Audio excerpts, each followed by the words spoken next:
Welcome to the 12th session of our Smoke and Snow campaign. It is the 18th of Midsummer. It's Thursday. And pretty much this means that you guys have been in Valkonen for almost 2 months. Given that, as we all know, there are 28 days in each month of the Third World calendar, and we are currently in the second month. So on the last session, our heroes, spearheaded by Brother Lomas, the friar from New Zealand, negotiated a shaky peace between the Frost Dwarves and the mutated tribesmen of the Witch Isle. And although they didn't get them to exactly form an alliance, they got them to at least agree to a non-aggression pact with the potential for an alliance in the future, depending on how things went. With that resolved, our heroes also met another group of adventurers who they talked a little bit with. They had an encounter with a pterodactyl. They helped these adventurers fight off. And then at the end of the session, they decided to return to their home village of New Zealand.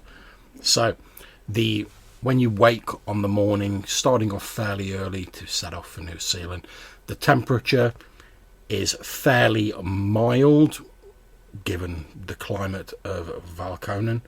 And in fact, you notice as you sort of step out into the sunlight that instead of the normal snow falling, there's actually a light rain falling due to the slightly warmer temperatures.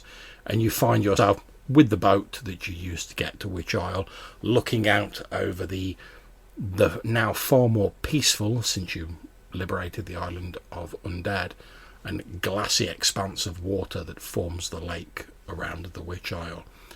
Like I say, it's still a little bit chilly, but nothing compared to what it has been recently. It's almost temperate. You stood there, there's a very gentle breeze and a gentle rain sort of spattering down onto the grass around you. Your boat is pulled up onto the shore and you're looking out across the waters. What do you want to do?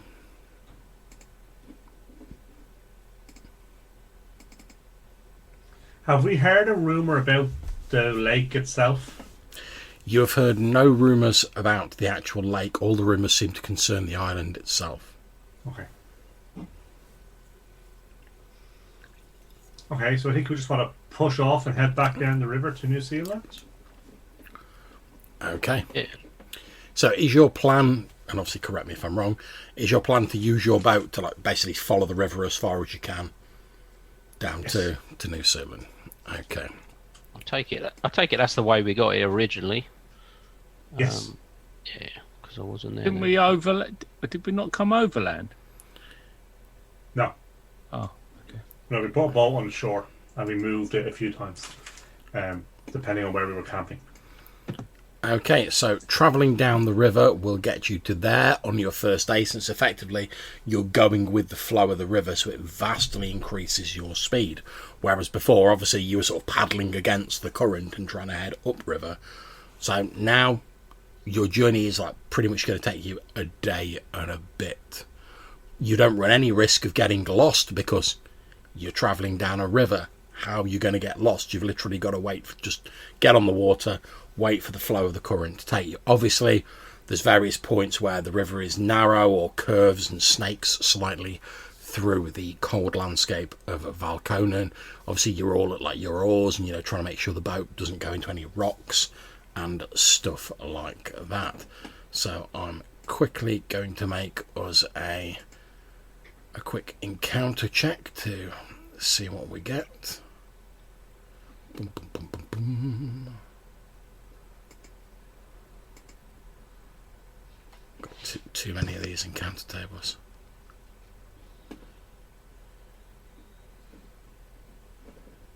Okay.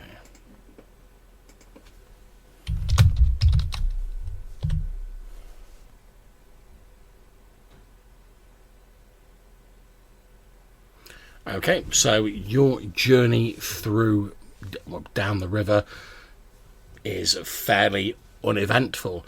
As you get nearer to your homeland, the small village of New Zealand.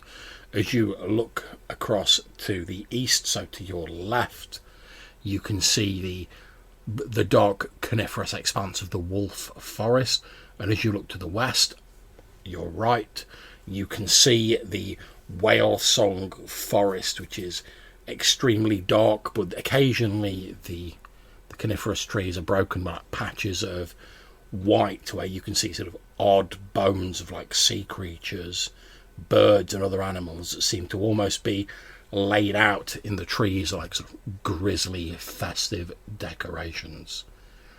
As you're continuing your journey and you're nearly getting back to New Zealand, the wind has picked up slightly, and as the wind whistles through the trees of the Whalesong Forest, a number of the bones, the skulls, etc., that hang in the trees catch the wind and cause an eerie, reedy, piping noise to rise over the forest, giving it its name, the Whalesong Forest. And whilst it's not too much of a bother during the day, as it starts getting a little bit dark, it becomes quite eerie, and you can still hear these fluctuating sort of breathy piping noises. Now, obviously, you guys have effectively already travelled for a day downriver. If you wanted to camp, you would have to sort of go ashore, camp on shore, then get back on the river and head to New Zealand in the morning. Or you can choose to push on during the evening, but obviously that means you won't have slept effectively. It's entirely up to you guys. I think we should camp and hunt and try and pick up some extra food. Okay, and obviously remember, like, you guys have already travelled for a day before you get to do this, so you will need to cross off a ration for each of you.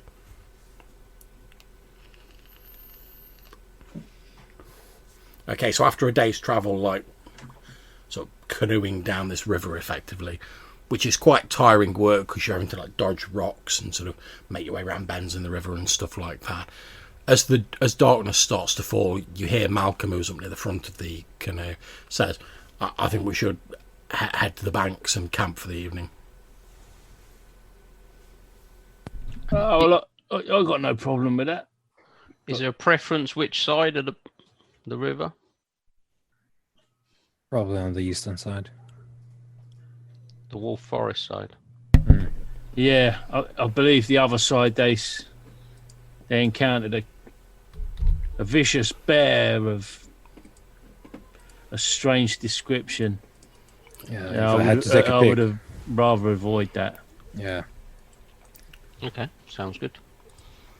Okay, so you don't have any problems reaching the bank. Obviously, you set up a camp as you would do normally. You know, you all take watches, the whole sort of 9 yards. I'll make a quick roll to see if anything happens during the evening.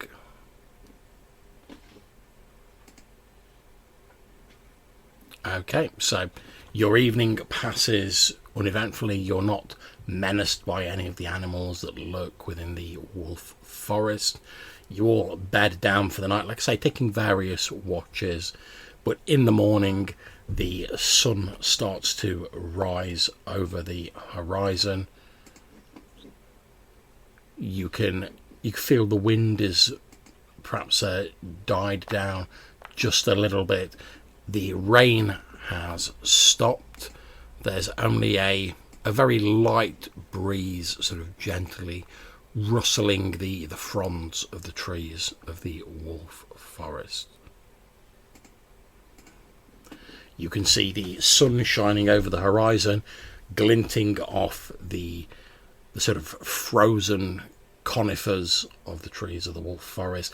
And because you've camped like a little way into the forest, you can hear as you listen the sound of the rushing waters of the great river flowing southwards past it and towards the coast where New Zealand was founded.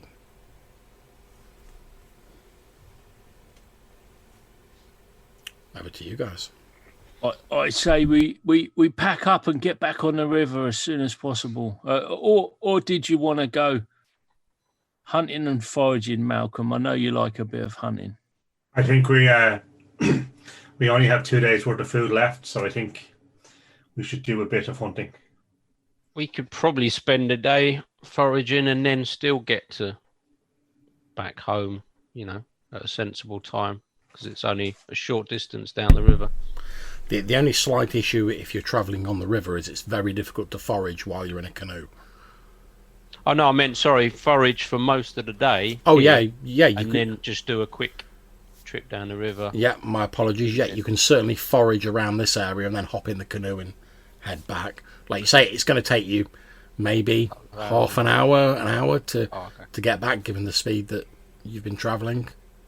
And it's right on the riverside, isn't it? Yes, it is. And didn't we find desirable mushrooms in this forest before, or herbs? Much further north. Yeah, the sort of patch of herbs you originally found was sort of hairish. Mm-hmm. Well, maybe there would be more interesting things in this part of the forest. Certainly worth a look while we have today to spare. Okay, now as you guys know, there's two types of foraging you can do. You can do opportunistic foraging, which is just basically having a quick look, which doesn't really impact your movement. However, if you reduce your movement rate to half, which means you've spent a good deal of your time foraging, obviously that increases your chance of discovering something. I'm keen to do the slower option because I'm a keen forager. I'm very proficient in the foraging. Okay, and in fact, normally if you do dedicated foraging, you would have a 4 in 6 chance of finding something. However, that increases to a 5 in 6 chance if there is a friar in the party, which there is. For everyone? Yep.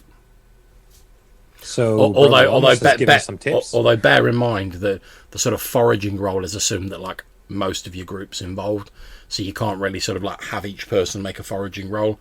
The sort of role is made for the group as a whole. Yeah, good.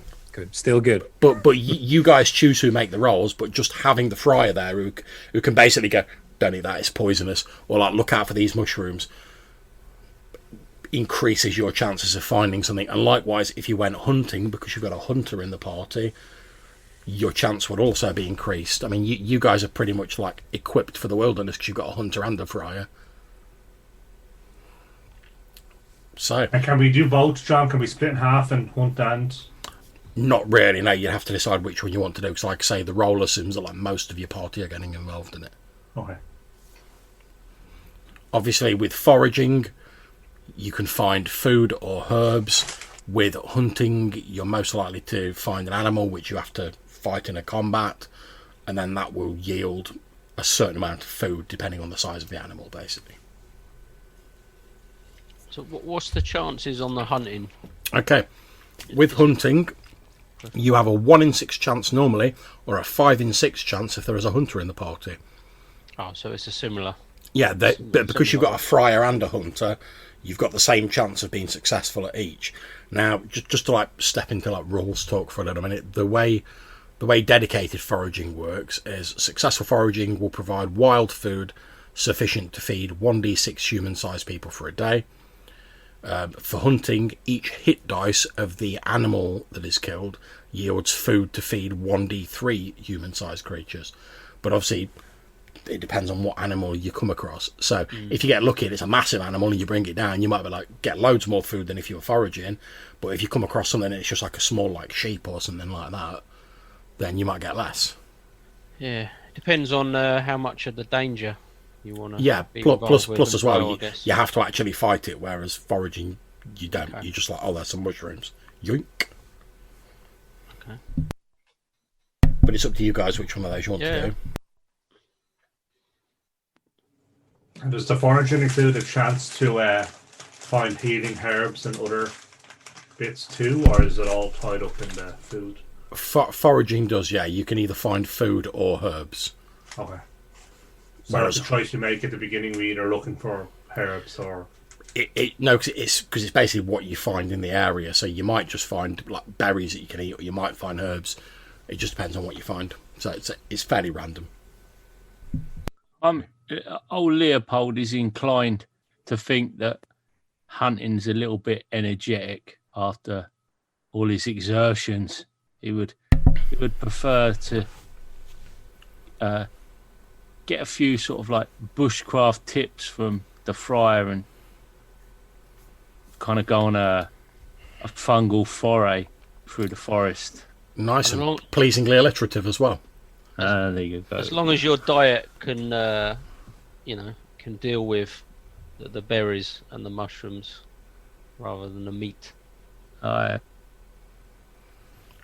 Okay, so since it sounds like we're basically having the friar sort of lead you guys in foraging, Friar, would you like to make the roll? It's a d6 roll, 1 to 5. You've succeeded. I wouldn't like to, but I'm going to. Oof. Okay, you have succeeded. Let's make a quick roll.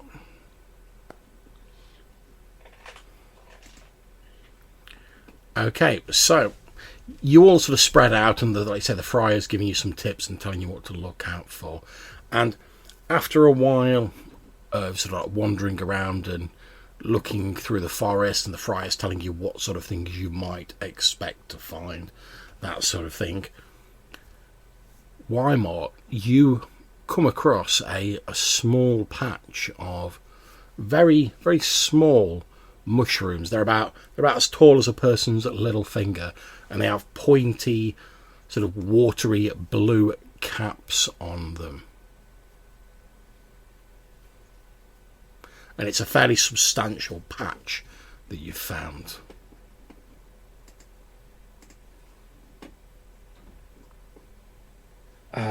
Sorry, we are going as a group, I guess? Yeah, I mean, obviously you'll be sort of like spreading out and looking for stuff and whatever, but yeah. you're sort of doing it as a group. Yeah, right. Well, is Brother Lomas somewhere? Oh yeah, reachable? you're all sort of roughly, you're all within like earshot of each other. Yeah. So I'll yell out. I was like, brother, finger-sized mushrooms, blue top, a lot of them. Do we want these?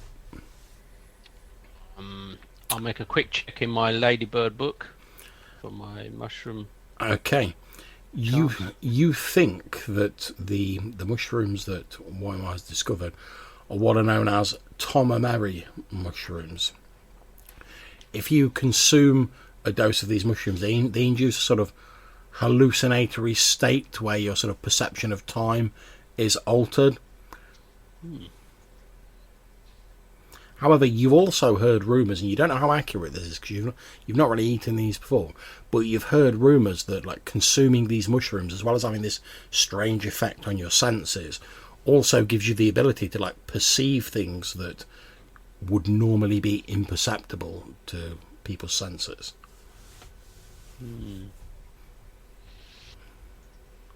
Yes. Somewhat untested are these mushrooms. I'm sure we could maybe take them back and inquire further in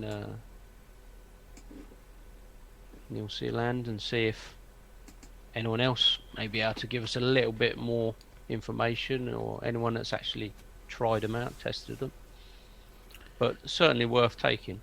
And as you sort of wander over, Brother Lomas, you can see that effectively there's like, for a normal person, there'd be like sort of maybe enough to have like 4 sort of doses of these like mushrooms. Obviously, so I'll be just pulling them all out. Okay. Gather the entire patch. No problems. Let me add 4 doses of these mushrooms to Weimar's character sheet. I'm really surprised by the way that we have hallucinatory mushrooms in John's OSR game. That's never happened before. It's It's Tom's unprecedented. It's got to be done, man. It's standard. You can't have an OSR game without having some like weird mushrooms in it, man. I don't make the rules.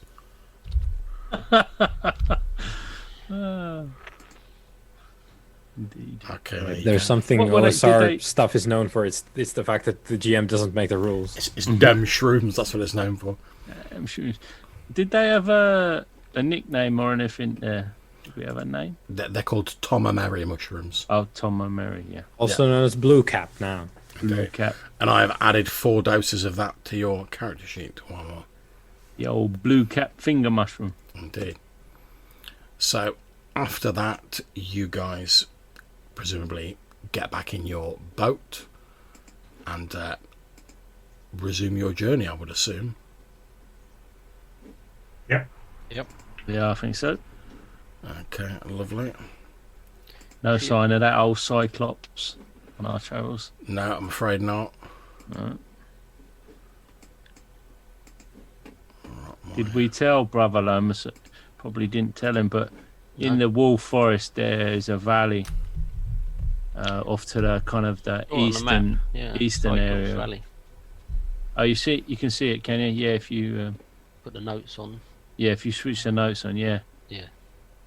Yeah, he's got like magical glade as well, just close to where we stopped. Not sure. Yeah, that was super sketchy. That was the glade, just to refresh your memory, Leopold, where you met the old boy who was like, "Oh, everything's great in this glade. I had an accident and I stay here." And then when he stepped outside it, he was like, and all like his wounds came back. Yeah. And you guys were like, and he was like, "Oh, come and stay in the glade for a bit." And you guys were like, "Yeah, maybe not. Yeah. Yeah, don't mind if I don't, mate." Okay. So, after half an hour, you guys reach New Zealand. You're heading down the river. You can see the wooden bridge that the people of New Zealand have built over the river. You can see the 2 sort of wooden jetties with a couple of people like fishing sort of sat on them. There's the smattering of wooden buildings, and obviously there is the large sort of wooden palisade that you oversaw being built.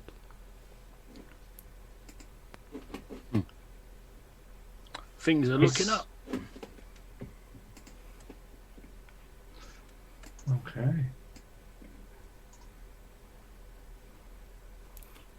As you're sort of approaching the village, a couple of the villagers who are sat sort of fishing off the jetties.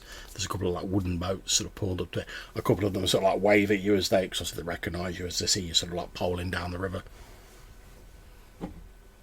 And you can, as you get nearer, over the sort of rushing and the babbling sound of the water, you start to hear the sort of murmurings of conversation and the sounds of like village life filtering back in.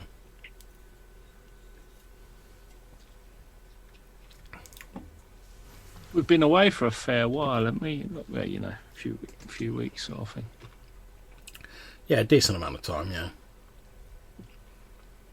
You need to check in with your contact who was doing your hiring, didn't you? Yeah, need to see if he's back. Yeah, find out whether our message got through, I guess. And also whether he found a magic user to help us uncover the truths of. Is that going to be our first port of call? I think we should see if he's here and if he found someone and what we might be able to put him to work on. But I still think we want to do the runes and stick to the original plan.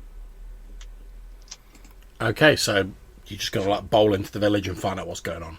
Am I correct? Yeah, pretty much. Yeah. Yeah. Okay. Like we own the place. Yeah, because you pretty much do, to be fair. Okay, so as you guys are walking up, obviously you have to sort of like, there's the palisades and the wooden docks. As you walk up, you're approached by 2 men who you don't recognise, wearing travellers' cloaks and sort of leather armour. You can see they've got weapons sort of scabbarded at their belt. They look to be like, they're not really scabbarded, but they're in like loops. They're sort of hand axes. They're holding wooden shields. One of them sort of walks up towards you, and he's like, "What's your business?" We live here, good sir. He's like, "What's your name, stranger?" Malcolm Harp. At which point, Shield. At which point his eyebrows raise a little bit as you says that, and he's like, "Oh, sorry about that." But he says, turns to the guy and he's like, "That's one of the names, wasn't it?" And he's like, "Yeah, that's one of the names." And he's like, "Oh yeah, sorry about that. Come on in. We were told to keep an eye on the perimeter and keep a guard out by Mr. Nickel. But he gave us your name and said that you'd be coming back at some point and you should be let straight in." So, Okay. And well, where is Captain Nickel? he says, he's just over there at the Smiths. He said he's talking to that strange fellow that he brought back with us, the little blue guy. Okay. Cool. Well, I'll go and see him. Keep up the good work, and I'll toss them a silver coin each. They catch him and he's like, "Oh, thank you very much, sir." And as you're sort of heading in, sort of through the gate in the palisade, they obviously let you in. You can see that sort of spaced sort of around the palisade, you can count at least like half a dozen of these sort of like these human footmen, effectively, like leather armor, axes, shields. As you head through and you make your way towards the smithy, you can obviously hear the sound of like a hammer ringing on an anvil, and you can see Cotton Nickel stood outside the blacksmith. He appears to be talking to a very small, sort of slightly hunched looking figure with a dark bluish skin, who's wearing like a leather jacket and a sort of wide brimmed hat on his head. Okay. Is he like halfling small, like the Halfling small. previous guy? Is he the same colour tone as the last guy we met? He looks similar, but his skin tone's like a little bit darker. Okay. And was the guy we met kind of furry, or was he kind of skinned? He had white hair and a beard, and like all the hair on him was white. Okay. But was it like a lot of hair like a bear, or was it just like quite a hairy person? It's just like quite a hairy person, yeah. Okay. And this guy is kind of similar in terms of the hairiness? He doesn't appear to be like hairy, but his skin, like he's got no beard or anything like that, and you can't see any hair coming out from under the wide brimmed hat. But like I say, he's got like a similar sort of bluish sort of skin tone to the person you met previously. Okay. Cool. So do we have a house here? I guess we have a building just for us? Yes, you would do, yeah. Okay. So I think we'll just call Cotton and kind of get his attention and then head there so we can have a private conversation with him and our new friend. He sees you and he sort of holds a hand up, and then he nudges the small fellow standing next to him, and they both walk over in your direction. And he says, my friends, I'm pleased to see you've returned unharmed. I only got back a day or so ago myself. Quite a long journey up to the fort. Yes, indeed, but a successful endeavour, it would seem. Indeed, I saw your Mr. Buchanan to a boat, and he obviously set sail to Rohaleen.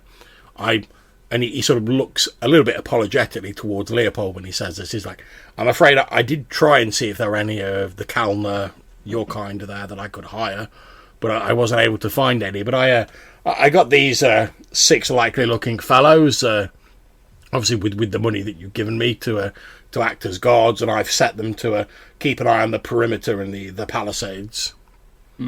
Yeah, that is somewhat disappointing, but I feel... Yes, I'm sorry. I did stay a little bit longer than I'd originally planned and to give it a thorough look, but I just couldn't find any. Can't be helped. If we were common, that would diminish our value, I guess. He's saying he wanted dwarves. Is the thing. These fellows you found seem stout and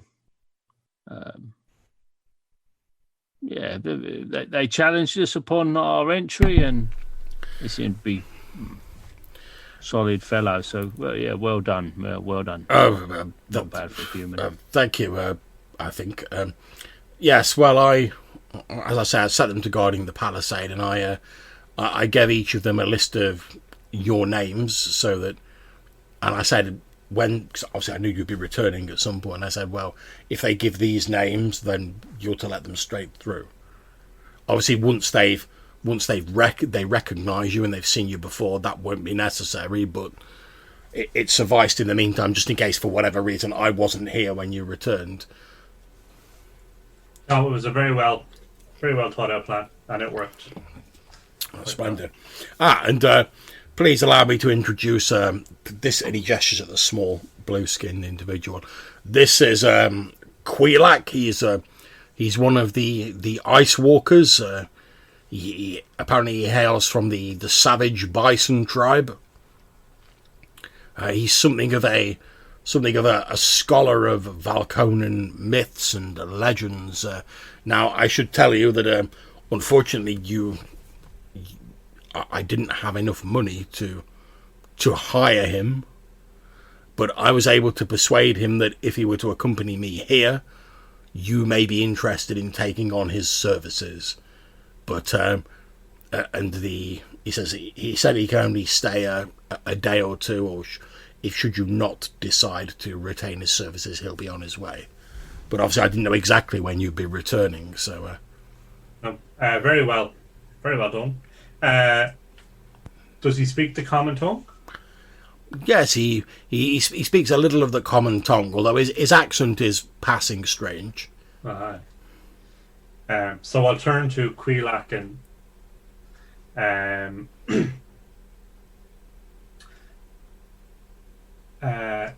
it's a pleasure to meet you. We're very keen to get your insight into this strange land for us.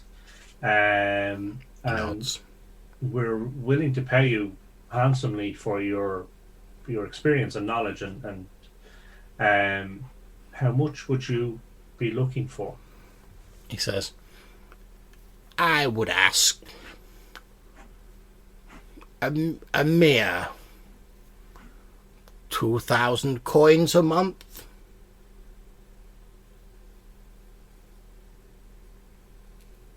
Deals. Oh, here we go. And there we go. I'm back again. I think it cut out. So, I think he said 2,000. 2,000 coins a month. That's where it cut out. Yeah. Yeah, I like to think you all momentarily passed out for the price he was asking. Yeah, that too. I'm going to take a swig at that strong dwarf ale at that point. Yeah. Yeah, as you look across Leopold, you basically see that as he's like, 2,000 gold pieces a month. Like, Brother Lomas is like...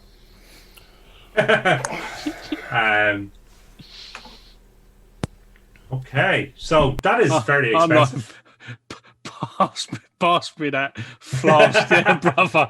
I'll pass it over. I'm suddenly in need of refreshment. I feel that my hearing is failing me.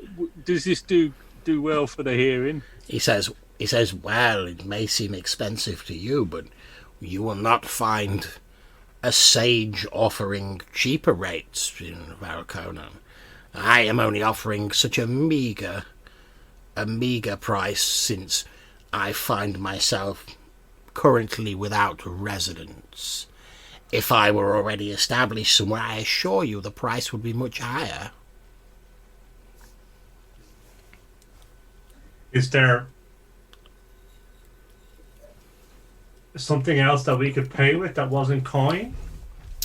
What do you have?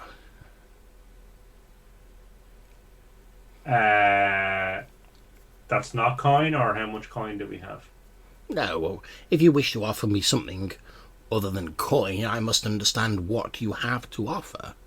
Ah, indeed. Sorry. So, a home, food, lodgings, a share in any treasure that we return, and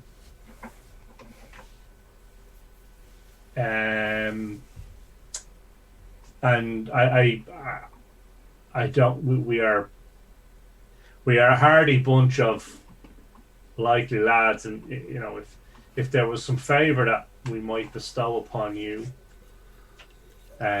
such a thing would not be beyond us. Oh, interesting. At this point, can you please roll me 2d6 and add your charisma modifier? And let me know what you got. 6. Okay, 6, he says. Well, I suppose I could knock it down to 1,500 a month in the interest of being charitable.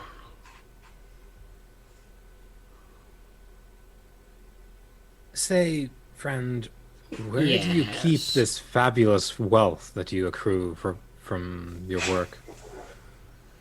He says, forgive me, sir, I don't even know you. I'm not telling you where I keep my accumulated wealth. No, I was merely thinking you do not appear to be carrying around bags of silver. Why, Ma?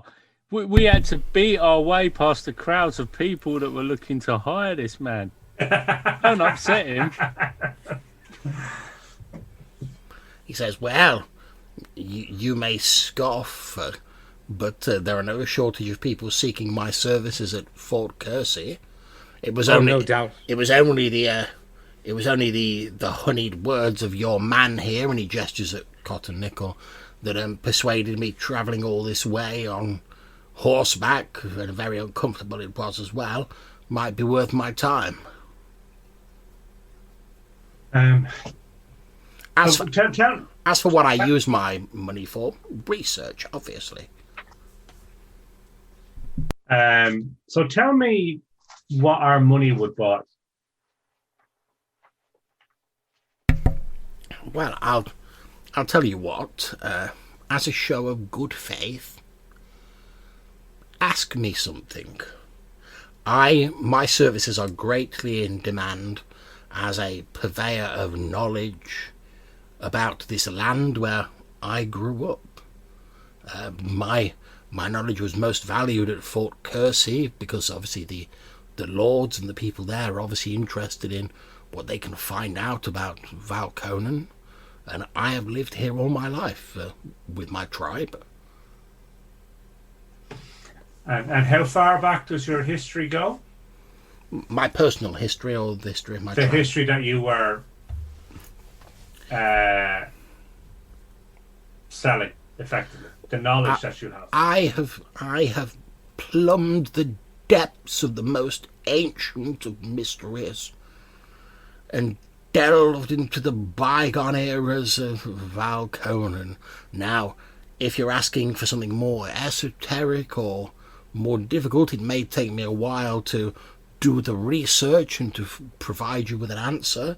And obviously there is always a risk of slight errors and such. The further back one goes, written records are few and far between. But I can find out most things, obviously within my abilities, but I don't mean to brag when I say that I have been studying the ancient mysteries and histories of Valconan almost all my life.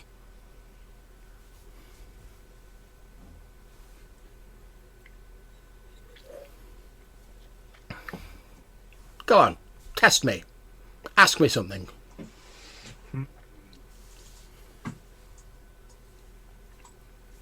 Well, I don't see that we're in any position to ask you, sir. You could tell us anything and we wouldn't know whether it was right or wrong. Well, in which case, ask me something that you know the answer to. And then you'll be able to check the accuracy of my research.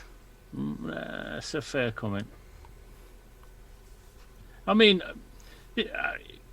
this is all well and good. My main concern is if we can provide you with 1,500 in coin, my business head suggests that I would be looking to make perhaps 3,000 coin on said information, in which case I would happily, I shouldn't really speak for my companions, but I think it's fair to say that we would be happy to make 1,500 and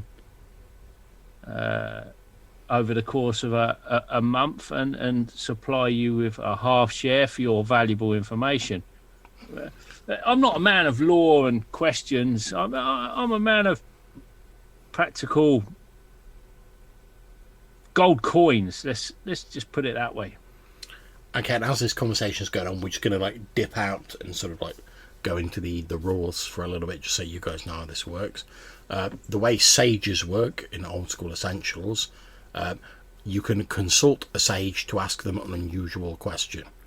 The referee decides the time and the cost required to research the answer, although the cost is what you're paying them. The GM comes up with like a percentage chance of success.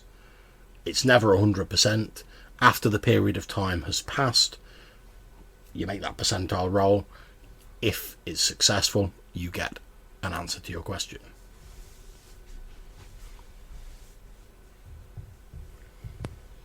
Was there something specifically we were looking to get answered at this point? Or was it just I think putting really feelers out? what we really wanted was to be looking at what we could find out about the smoking mirror hiding under the, while we were building up our strength and coming to terms, hiring guards and building up the defenses and doing the trading and getting everything up and running and finding the treasure, so that research would be going on in the background. And over the course of a few months, you might find out something, or it might send us in looking for more information very specific to the smoking mirror, or some kind of guidance in that direction. I think is what that was the thought process when I sent should we Cotton not with the ask him then? Well, Tell us everything you know about this smoking mirror. Is that not a place to start? To test him? And to maybe give us some insight? yeah, why not? I mean, he's clearly a handy guy.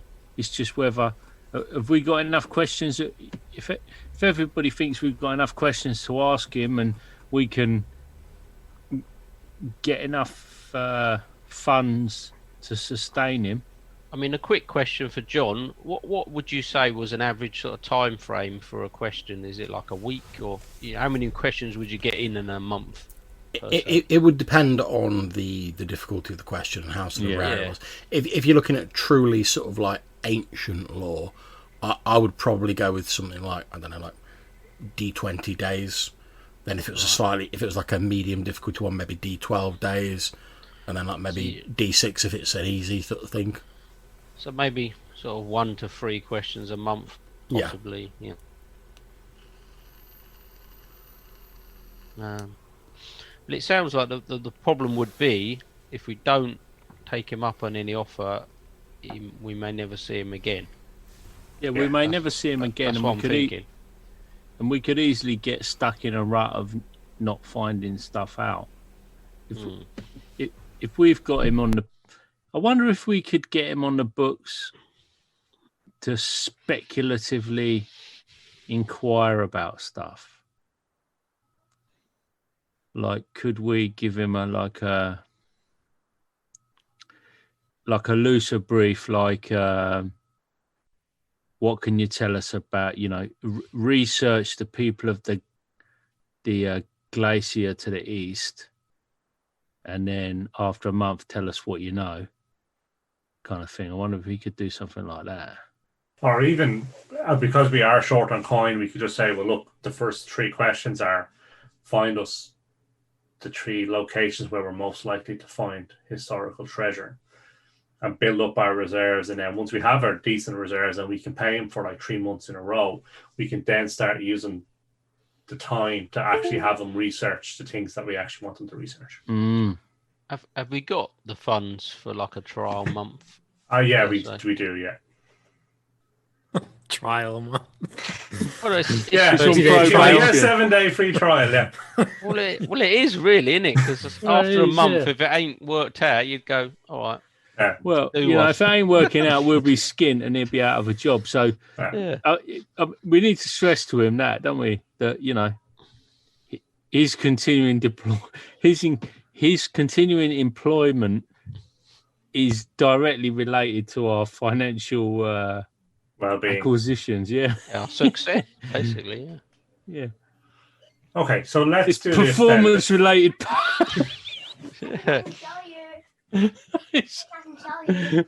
We get him on a commission. He can get a bonus for I don't know, something or other. Oh boy. This is delving into some real shit here. Oh dear. Well, it sounds like he could just travel off to one of these forts or something if after a month it don't work out. Yeah. So it's not like we're... Obviously, Yeah. seeing that you guys are discussing this, Queelexo says, "Well, since you've not asked me for anything for your sample of my knowledge, let me throw you out this as maybe a bit of a tantalising hint. A few days before I departed the fort to travel here, a grizzled prospector who'd gone into the Grey Heights mountains a few weeks before returned to the fort, and along with tales of savage man-apes and primitive tribes that dwelt there, he also brought back some nuggets of what is believed to be unrefined mithril. Now you're talking, bro. Now, I'm sure you're all aware mithril is an extremely rare metal that has curious properties. Now, this has sparked quite the furore amongst people at the fort. Obviously, the lords that rule the fort, they're seeking to consolidate their power base, and obviously an influx of wealth could help a great deal with that. And well, without meaning to blow my own horn, it just so happens that I was able to speak to the man in question and find out the area that he'd been in when he found those nuggets. Now, what do you think of Well, that? I'm convinced. Sign him up. Mithril, you say? Sign him up. We can't have this mithril falling into the hands of people that can't appreciate it. When you say people who can't appreciate, you mean people who aren't you? Correct. Nice. Okay, so let's sign him up for a month. Let's get the information he has about these nuggets, and then let's set him working on 2 more tasks to find other treasures. Yeah, while we're travelling. He can While we're research. traveling, yeah. And then when we can come back, hopefully we'll have the nugget treasure and enough to pay him for a second month, and then we can use that month to find out more about the Immortals and Okay. So, Smoking mirror. cross off that 1,500 GP off your character sheet. okay, done. We have 1,000 left, guys, basically. Is Okay. it all up front, this payment, is it? Yep. Okay, so he heads over to back to where the blacksmiths are, and he pulls out like a large sort of like, travelling backpack that he's obviously brought with him, and he goes sort of like rooting through it. There's like parchments and books and stuff like that in it. And as he's sort of off doing that, Cotton Nickel is like he sort of stands next to you, Malcolm, and he's like, yes, there's another 2 bags like that still on my horse. He insisted on bringing all of it with him. Okay, well, hopefully it'll be a worthwhile investment. And tell me now, is it Fort Kersey you were in originally, Cotton? He says, Or he says, yes, it was Fort Kersey I originally served at. okay. I guess this is probably a mechanics question before we go down here. Is it possible to hire spies? Not as far as you're aware at the moment. Okay. What are you thinking there, Malcolm? I guess I'm kind of thinking there's 2 lords and there's us, and there's there's only space for one kind of kingdom.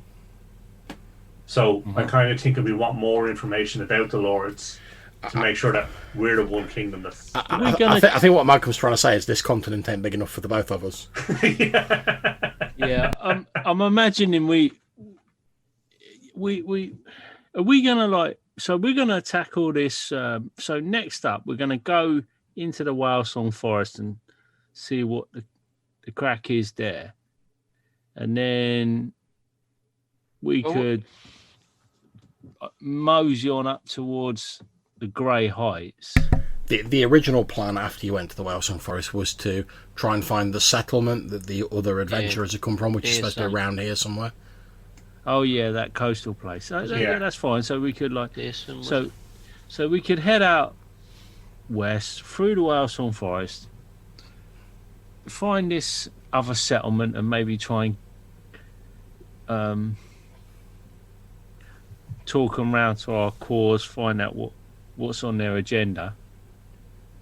Then maybe head up to the Grey Heights, explore this lead that we're going to get from our little blue friend. Then maybe do we want to kind of go and check out one of these forts and see actually what's going on? Yeah, I kind of wonder, just looking at the map, do we find the village, do both forts, find out what's going on at both forts, and then swing back into the Grey Heights? All right. Back down in like a big circle. Do like a circuit, yeah. Yeah. Because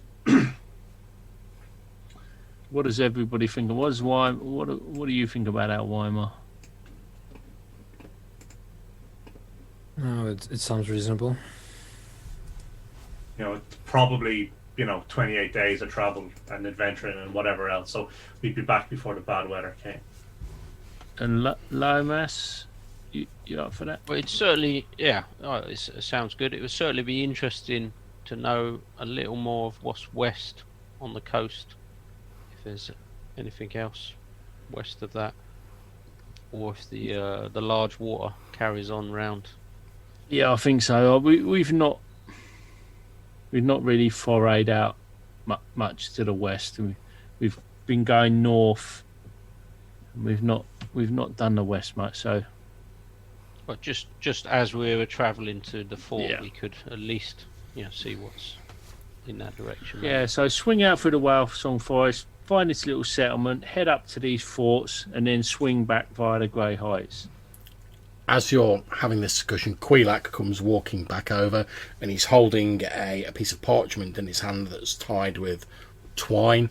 He takes the twine off it and rolls it out, and you can see a fairly well-drawn map of the local area, showing all the major geographical features. You can see the Grey Heights mountains on it.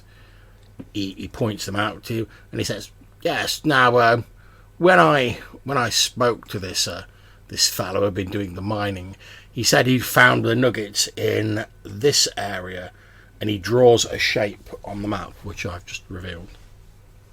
Must have been Dyson Logos who done that then, if he's a mapper. It's a fairly big area that he's detailed there. Indeed.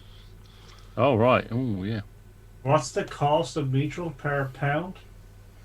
Oh, now you're asking. Let me just check in my notes. Bunch. Yeah. Bunch. Loads. It's going to be very hard to find nuggets of mithril in such a big area, surely. Okay, so to give you an example, obviously normally an item would be like made of mithril, and the fact it's made of mithril like adds on to the cost. So if you were to buy a single-handed weapon, it would be worth whatever the normal weapon costs plus an additional 300 gold pieces. Oh yeah.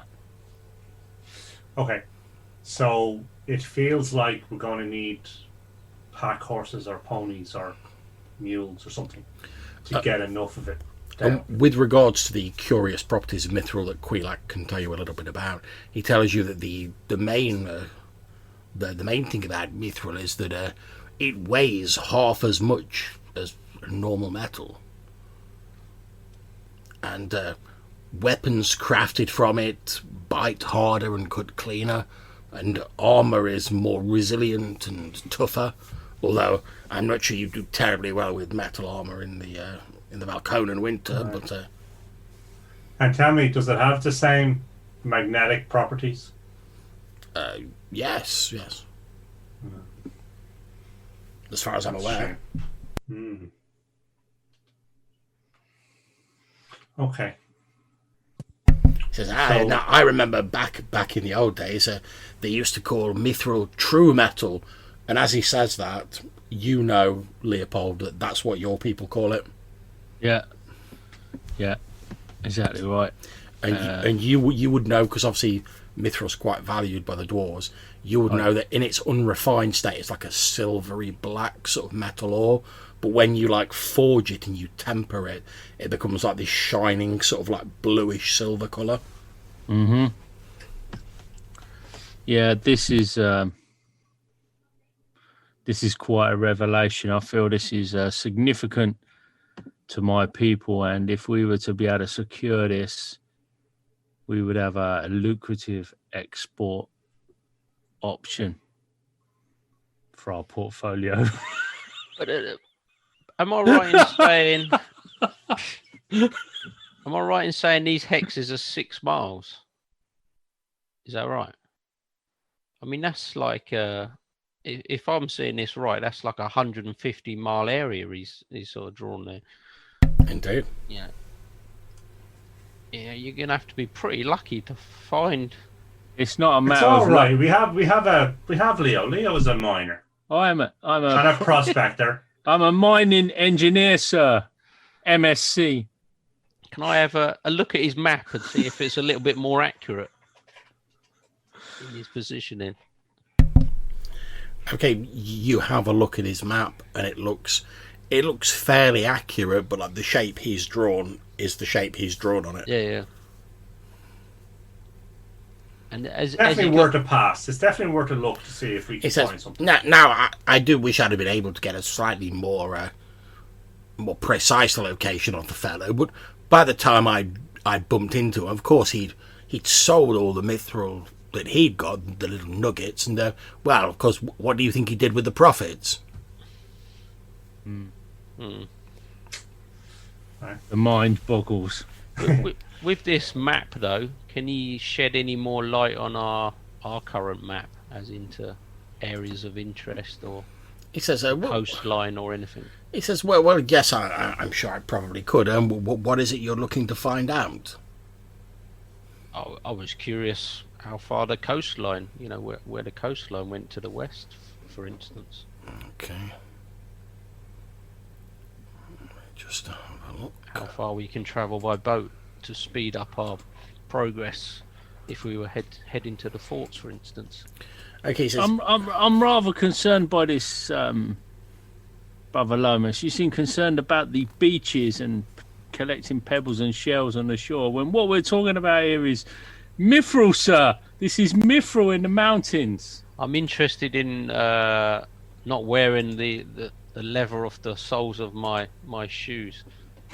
you need not worry about the leather on the soles of your shoes. If we find this mithril, you have shoes and leather aplenty.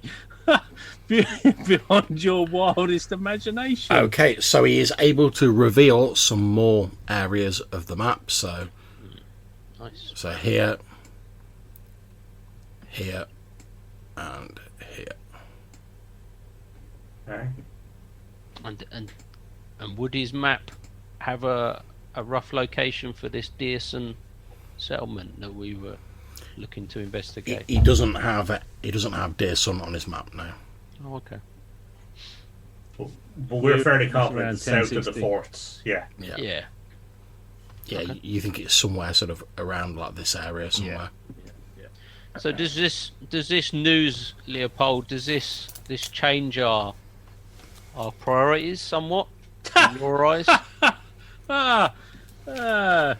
It changes my priorities. This is what I came here for. This is why I travelled across the seas, for such an opportunity. To make my name a prospector that, well, generations to come will speak about. Leopold, finder of the mithril. This is what legends are made of. So would you have us travel north up the river and into the mountains? Well, I mean, we don't need to be hasty.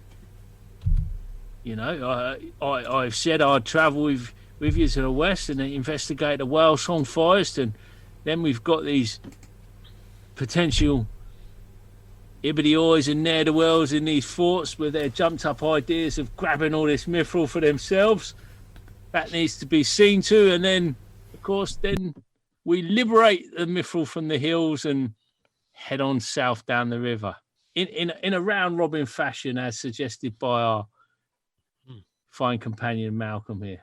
Ah, I've got it's no problem with that. Yeah, you just seem to be getting overly excited. Oh, not overly. If you'd seen mithril, you would be excited too, but I suspect you have not enjoyed that privilege.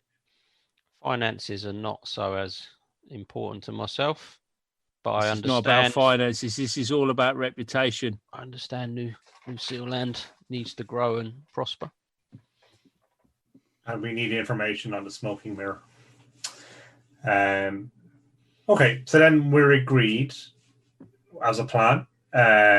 So I think we just need to purchase some rations, maybe a pack pony or two, suitable for mountain trekking, to help us carry enough of the mithril back. Because I'm sure in its purest form, it's extraordinarily heavy.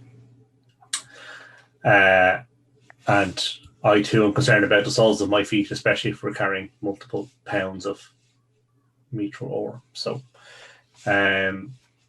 do we need anything else? This boat we have, is it a river boat or is it more? Yeah, it's a river kind boat. Okay. Yeah, it's more handmade canoe. So it's not gonna travel down the coast then. No, we kind of needed to acquire Up and that down the boat river. last week. If the weather was good and you stayed sort of fairly close to the coast, you'd probably be all right. But much beyond that, no, it's not really built for it. Now, here's a question, John. How much would it cost to build a boat that would last? I was going to say that, yeah. Let me just consult the vehicles section. Well, we did talk about trying to set up some sort of wood Yeah, that's what I was taught. Yeah, logging business, logging type, operation to that could then lead to making building. more. Yeah. Especially if we're going to be trading between here and Deersong to try and grow the village. And yeah, we want some of them like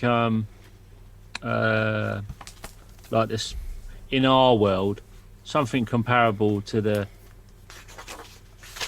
like the Scandinavian. I don't know, the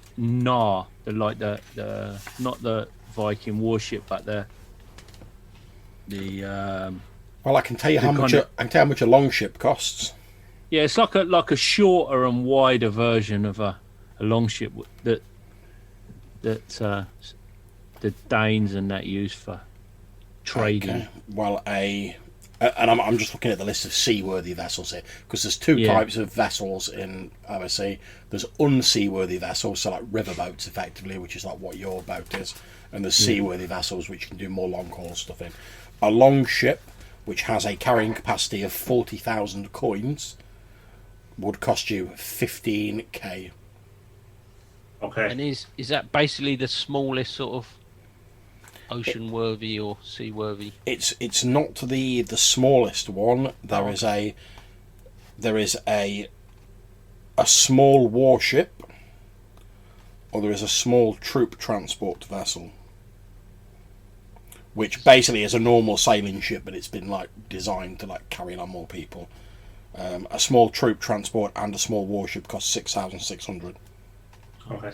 That's slightly better price then, definitely. And again, the warships are pretty similar dimensions to a normal sailing boat, but again, they've been sort of specially designed to carry like mercenaries and like war gear. They're not really built to like fight themselves. They're built to just like fill with men who can. Okay. And both of those have a capacity of 100,000 coins. Okay. Okay. So that's just something to put on the shopping list, I guess, when we start getting our logging business working. Okay. Well, this Dearson village or settlement is probably going to be they seem to be further away from the trees, so I think we would certainly be better suited to be supplying them with them them sort of resources. So Indeed. I think it's definitely something to And if you're interested potentially in, set up or set in motion. if you're interested in buying a beast of burden, the cheapest of those you can buy is a mule for 30 gold pieces, and that has a, if you want it to like move at it like a good speed, it can carry a maximum load of 2,000 coins. Its absolute maximum is 4,000 coins, but like that's going to halve its movement Okay. because it's going to be like weighed down AF. Okay. And how much is a pony? Okay, so I don't really have stats for a pony, but if you want to go for like a draft horse, that would cost you 40 gold pieces. Okay. Can we skin a mule mechanically as a pony? Because I don't really want a mule. Yeah, that's fine. We'll just use the I mule. already have Leo. I don't need a second mule. Yeah, we'll just use the mule stats and say it's a pony, that's fine. Alright, cool. So we'll have two of them if they're available. Yeah, so that'll cost you 60 gold pieces. They travel at 24 miles a day, so the same speed as yourselves, but obviously they can carry a lot more. Okay. And then, are we able to buy as much food as we want? Yep, Since we now have ponies to carry it. yep, you most certainly are. Okay, so I'll buy a month's worth of dry rations and then we just won't have to worry about it going forward. Yep. If I can just remember how much that costs. Okay, and then I think we're ready to start now. Oh, I also want to pick up I got my Judge Tabard Yeah, And, that's all sorted and nice and pristine for you. bracelets, so I proper look like a knight of. The judge. Okay. So yeah, you pick up your sort of tabard and your braces, etc. You buy a couple of ponies. You bought a load of food as well. You set off to the west. As you're leaving, obviously you're let out through the stockade. As you're leaving, Leopold, can you please roll me a d4?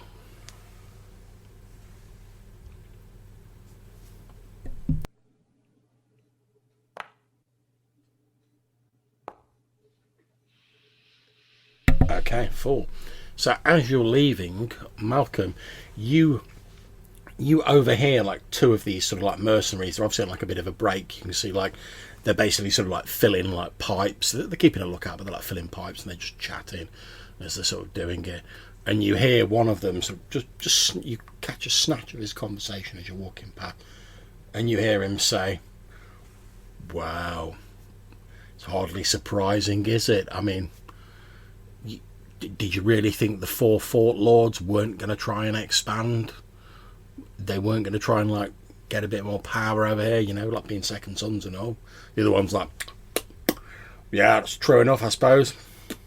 I expect their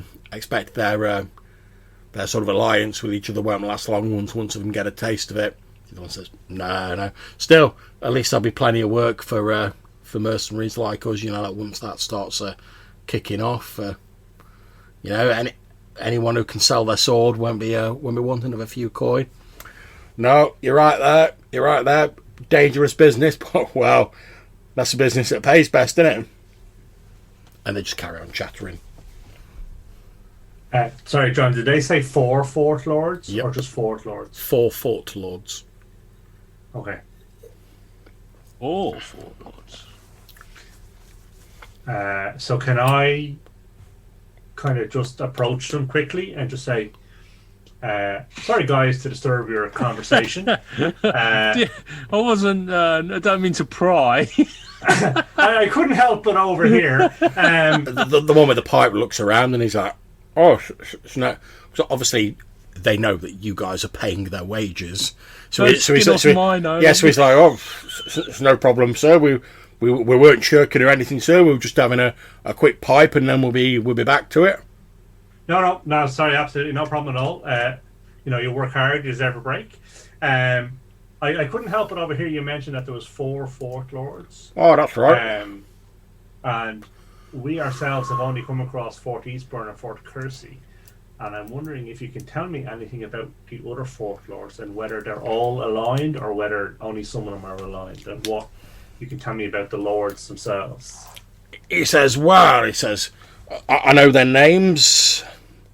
I know where the forts are. He says I can't say I've been to Fort Hawk and Fort Eblis myself. But way I is, sir, when the people were sort of setting out for Valconin, and a lot of these noble houses. Well, you know what the noble houses are like. Forgiving you, sir. If there's something new going on, they want a piece of it, don't they?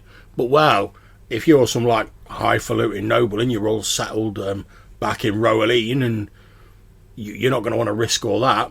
However, as I'm sure you know, in these noble families, well, when the head noble like passes away, like a patriarch or whatever, when he passes away, it's his first son that like gets everything. But most of these families, because obviously they have like a lot of kids, continue the line and all that. Most of them have got like second sons. So, well, for these families, as far as I hear it, they got this idea of like, well, we don't want to risk like our main heir, but like we've got these second sons who like normally wouldn't inherit everything. So they say to these second sons, well, how about we're going to send you on this mission? We're going to send you over to Valconin. You set yourselves up there.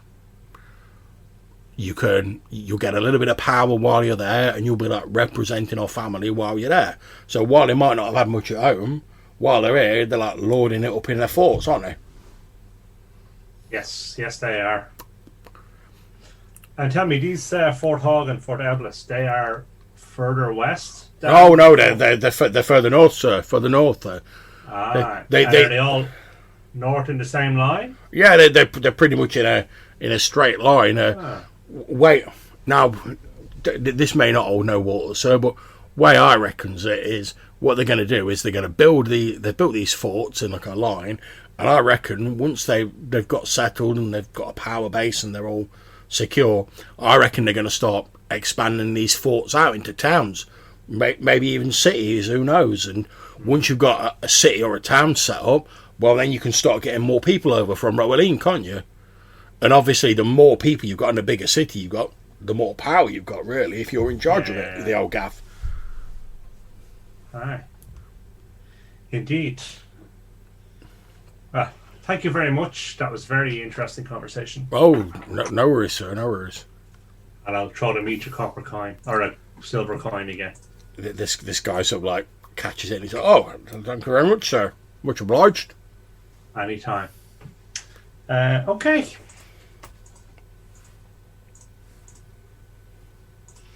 I think we should head off then. Yeah, definitely.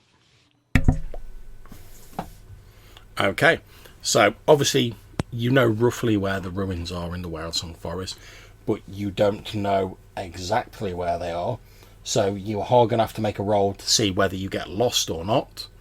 So whoever's leading your group, whoever's acting as the wayfinder effectively, which is entirely down to you guys, you need to roll a d6.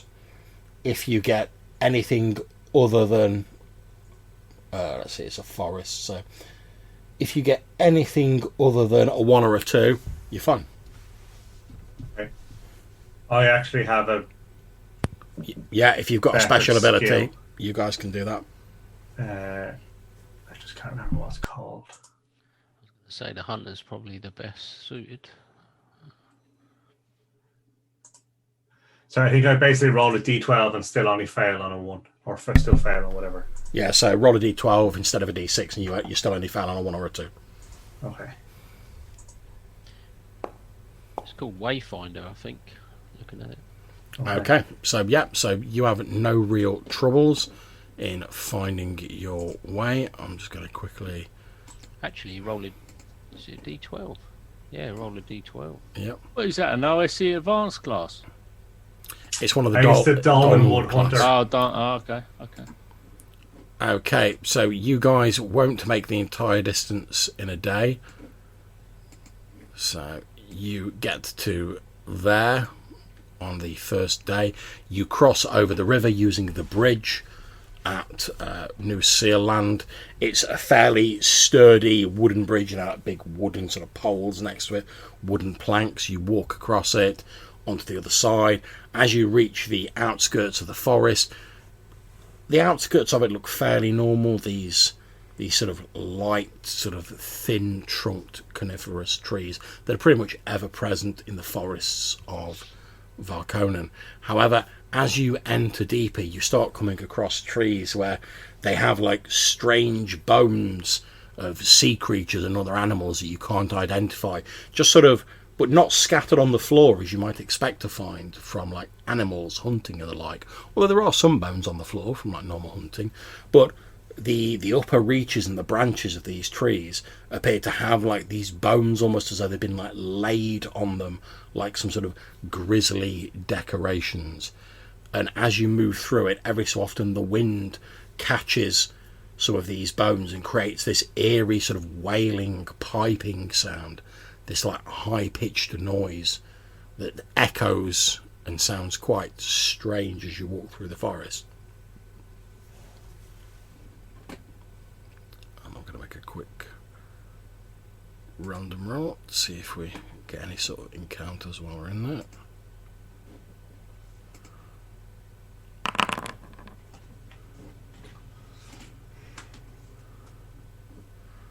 Okay. Right, so on the first night, obviously you've all travelled for a day, so you need to take a ration each.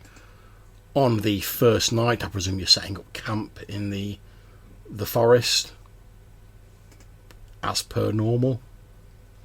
Yep. Yep. Look for somewhere that's a little bit sheltered and yeah. Okay, so Brother Lomas, can you please roll me a D4? D4, certainly can. A 3. Okay. A 3. Okay, so on your watch, Weimar, can you please roll me a D6?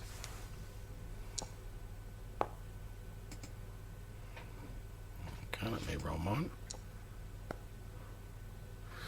Okay.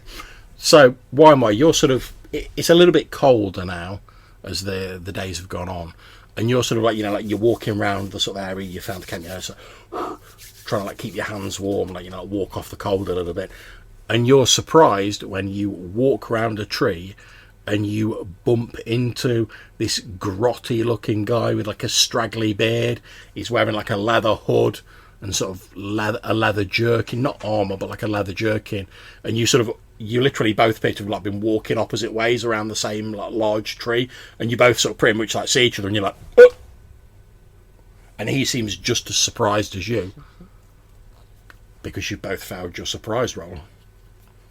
So you both stand there for a few minutes, like not minutes, but a few moments, like looking at each other, like sort of mouth agape, because you weren't expecting to come across anyone here.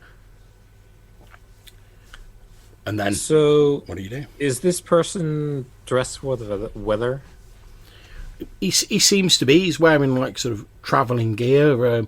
He's got, like I say, he's got like a big leather hood and stuff like that. You can see he's got like what looks. Oh, hold on a second. Someone's knocking on my door. Just give me a moment.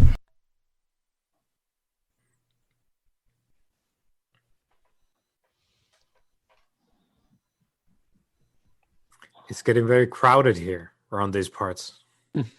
If you sign him up, negotiate a better price this time, yeah?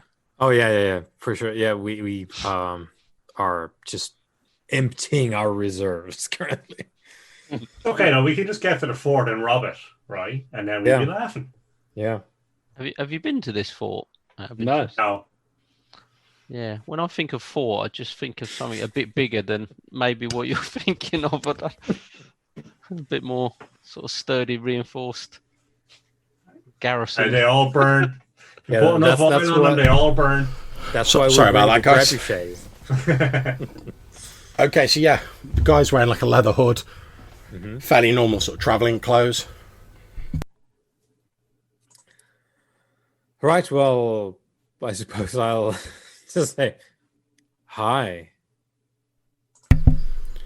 He looks a bit sort of like surprised that he's bumped into anyone, and he's like, "What are you doing in the Whalesong forest? Don't you know it's haunted?" Yeah, which is why I almost reached for the sword there for a bit. When lo and behold, there's an apparition coming my way. I wonder who you are, though. It's like, oh, I'm just a traveller. It's like, but I've got to admit, I'm surprised to have bumped into someone in the forest. Why are you raising your voice? You know, just in case the whistling starts up again, just wanted to make myself heard. You know. Huh.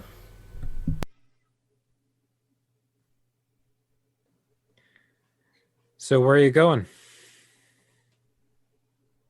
He's like, oh, I'm just collecting some wood, and then I'll head back out to the forest. Got a little hut, you know, nothing fancy, but it's mine.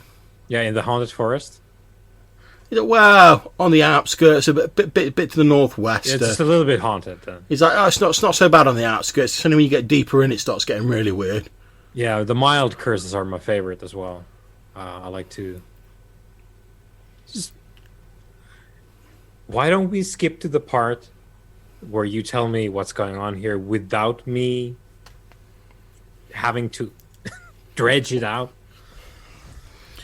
He's like, he sort of like looks around a bit, and then he realizes it's basically you and him, and he's like, look, I'll be honest with you. There's me and a few lads. We you're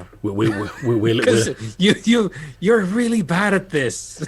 He's like, well, I'm sorry, I wasn't expecting to come across him. Look, there's me and a few lads. We with like the recent like traders going to the forts and that. We live in the forest near to the forts, and well, when we see one of these like traders sort of laden down with coins, well, it doesn't hurt if, you know, a few of them get their loads lightened a little bit as they're going past. He's like, we don't kill anyone mostly. And he's like, to be honest, I was just heading through the forest to like join the lads, and then bumped into you. Well, as it turns out, I'm here with some lads, and we're sort of in the taxation business, or would like to be ourselves as well. It's like, oh, he looks a bit suspicious. He's like, all right. So what I'm thinking is we combine our respective resources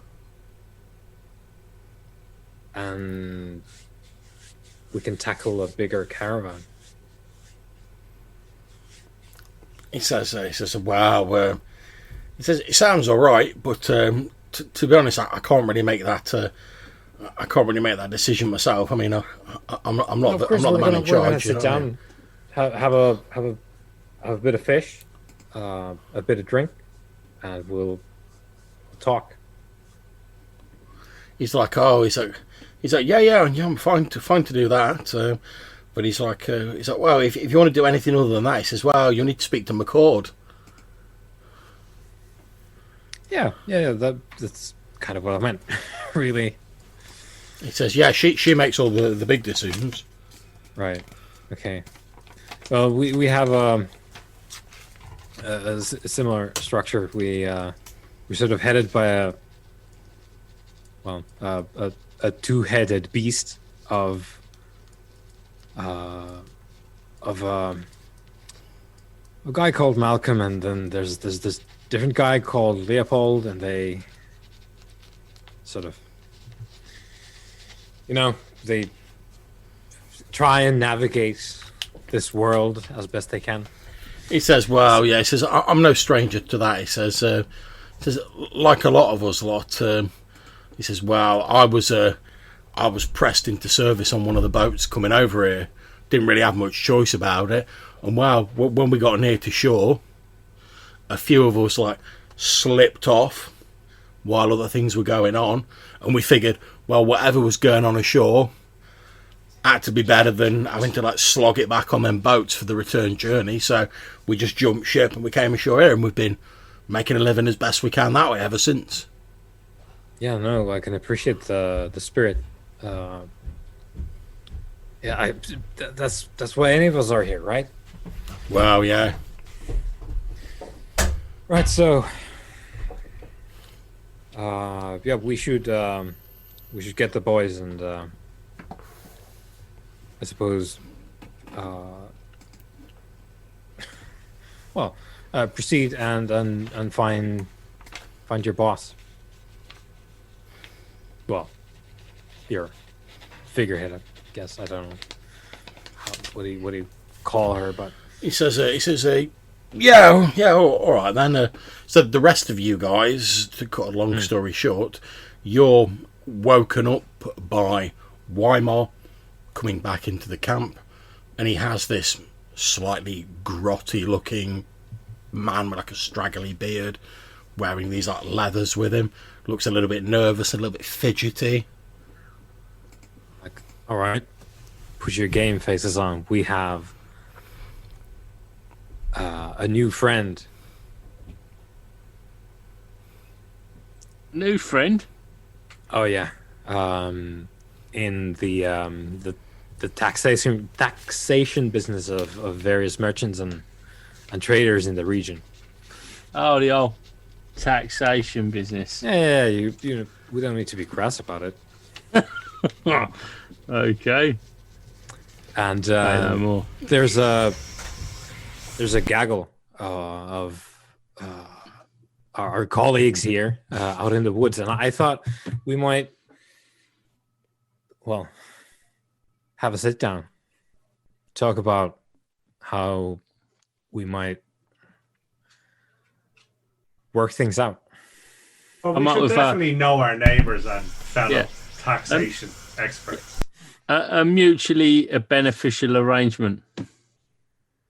Yeah. A deal. Deal. The man steps forward and he says, Enos Barnett's the name. Yeah. So this, like I said, Malcolm, there's Leopold there, What? and we have Brother Lomas, and that's our. He And sort that of also- raises an eyebrow when you're like, yeah, we're like taxation experts. And he's like, we have Brother Lomas with us. And he's like, Yeah, I mean, Brother you- Lomas has got a raised eyebrow as well. you Have you not seen Robin Hood?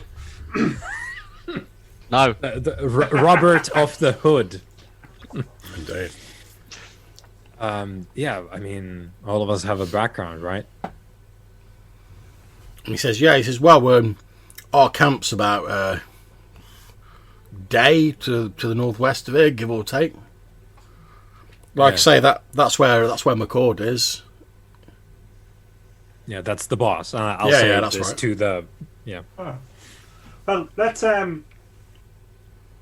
So if it's a day to the northwest, it's past the Whalesong Forest, which is where we're going next. So why don't we, stop in the Whalesong or the ruins? Yeah. And then we can move on to McCord after that. Yes, that's what I'm thinking. We probably have some chow, right? If you don't mind, says Enos, like, I'm quite happy to like meet up after you with like whatever business you've done in like the Whalesong Forest is like dealt with, but I really don't fancy like going into the depths. I was telling you the truth, sir. But he says to you, when I say that like it's supposed to be haunted and like it gets worse the deeper you go in. That's why we stay around the edges. Right, yeah. He says, so I'm happy to meet you What do you afterwards. mean But by it gets worse exactly there, me old? he says, well, I've heard like stories about people seeing like strange animals and like weird like twisted creatures coming out of the forest, and like whenever you hear these stories, they always start with like someone like hearing a noise or like seeing a light off like deep in the forest, and then they go in and they get jumped by something horrible. And he says, I don't mean to. Like, I mean, there might just be stories, sir, but I figure like, why risk it? Yeah, understandable. So what sort of stories? So these horrible things that you speak of, like, He says, well, I heard this story about this fella, and he heard a woman crying in the forest, and he went in, and then this horrible thing with like loads of legs like dropped down out of the trees, like grabbed the man who was with him and just like pulled him back up into the trees, and he never saw him again, and he lit out there pretty quick and never looked back. that's quite. And then there's people who say they see like strange lights Disturbing. amongst the trees at certain nights of the year, and they hear like strange like noises, like clanky noises, like great chains coming from inside the forest.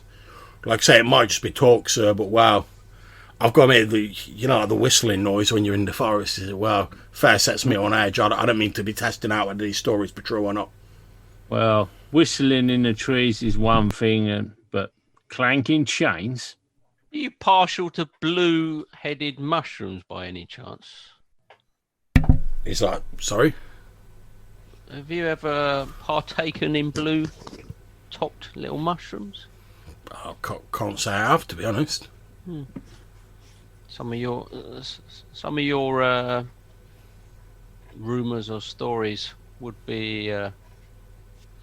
support the eating of such mushrooms. He says, well, I don't know how true they are, but like I say, I've just heard them off other people, but I figure, like, I don't need to go in the forest, so, like, why risk it? Maybe they eat the mushrooms. Sounds like you're planting ill-founded nasturtiums, Brother Lomas. He says, but as I say, I'm happy to meet you after you've done your business in the forest, but I don't much fancy, like, going in there myself. So, how's about, if you do want to meet up, how's about I stay here for, like, a day or whatever? You go and do what you want to do, come back, meet me here, and then we can, like, skirt round it and go and see my boss. How's that sound? Yeah, I think so. Yeah. Is not the northwest the other? I mean, we're going northwest. Yeah, couldn't we have the location of this so-called camp and just find it ourselves? I mean, my legs ain't getting any longer. I don't need to And my catch leather's getting myself thinner. unduly. He says, well, I don't mean to be like, I don't know whether the boss would like me giving out the location of the camp, but it's about 7 or 8 miles to the southeast of Eastburn, just on the very edge of the forest, where it starts going up into the mountains.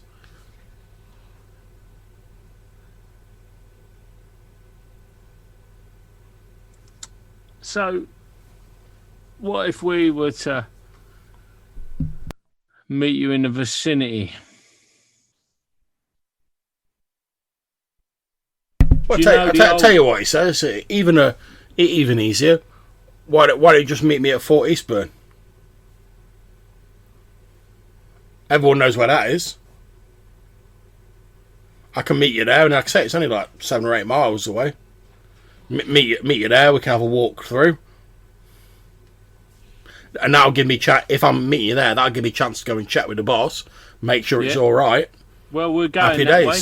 We're going that way. Yeah. That seems a much more efficient and practical plan to my mind. I don't know what you folks say. Yeah, no, that makes sense.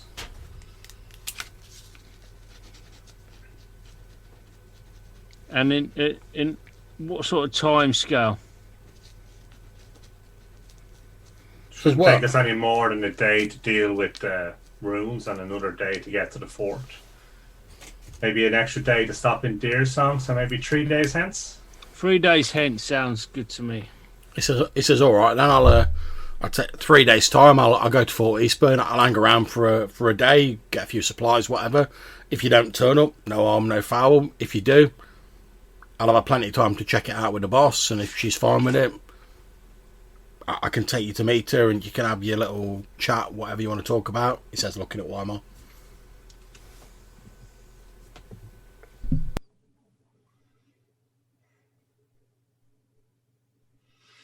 Cool. Right then, if it's all the same with you, I'm gonna head out, and I suppose I'll see you in a few days' time then. We look forward to it. Right, yeah. All right. Yep.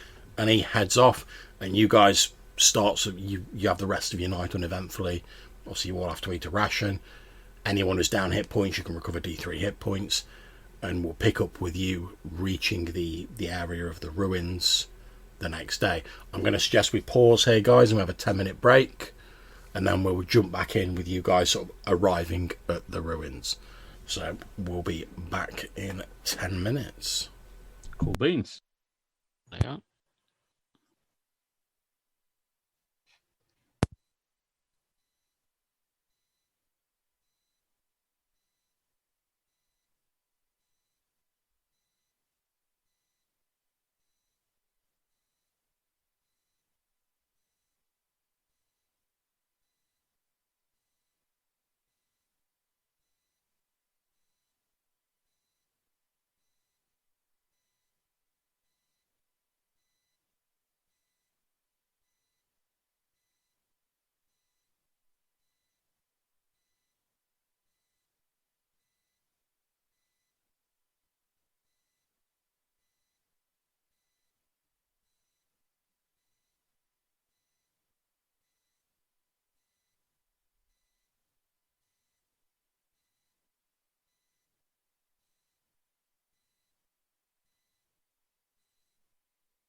John, Yes, mate. can you do me a quick favour Yeah. and just add that bless spell to my character I sheet? most certainly can. I tried to do it. I made a bit of a hash of it, I think. Sorry, mate. Just give us a second.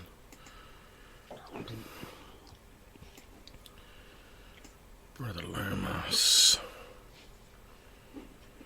Spells. Spells.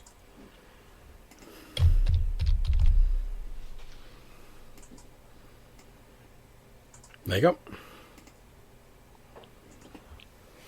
And I can just put a 1 in there. That's it.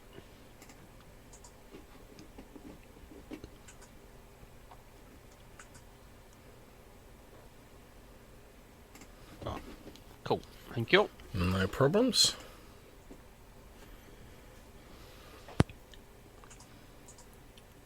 Yeah, I've got to admit, I wasn't really expecting to roll like a random encounter bandits and then roll one bandit. And have like both Johannes and the bandits fail their surprise rolls.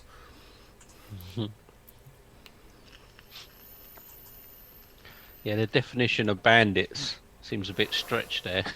Yeah. Just like one guy like, oh, hello.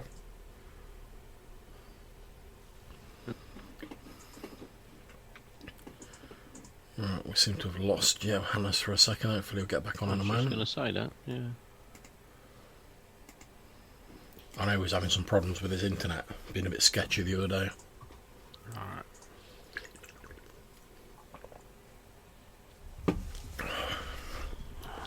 It's better out in the middle of nowhere, wouldn't it? Yeah. I just had my like first caffeinated drink of the day, man. It's like fucking ambrosia.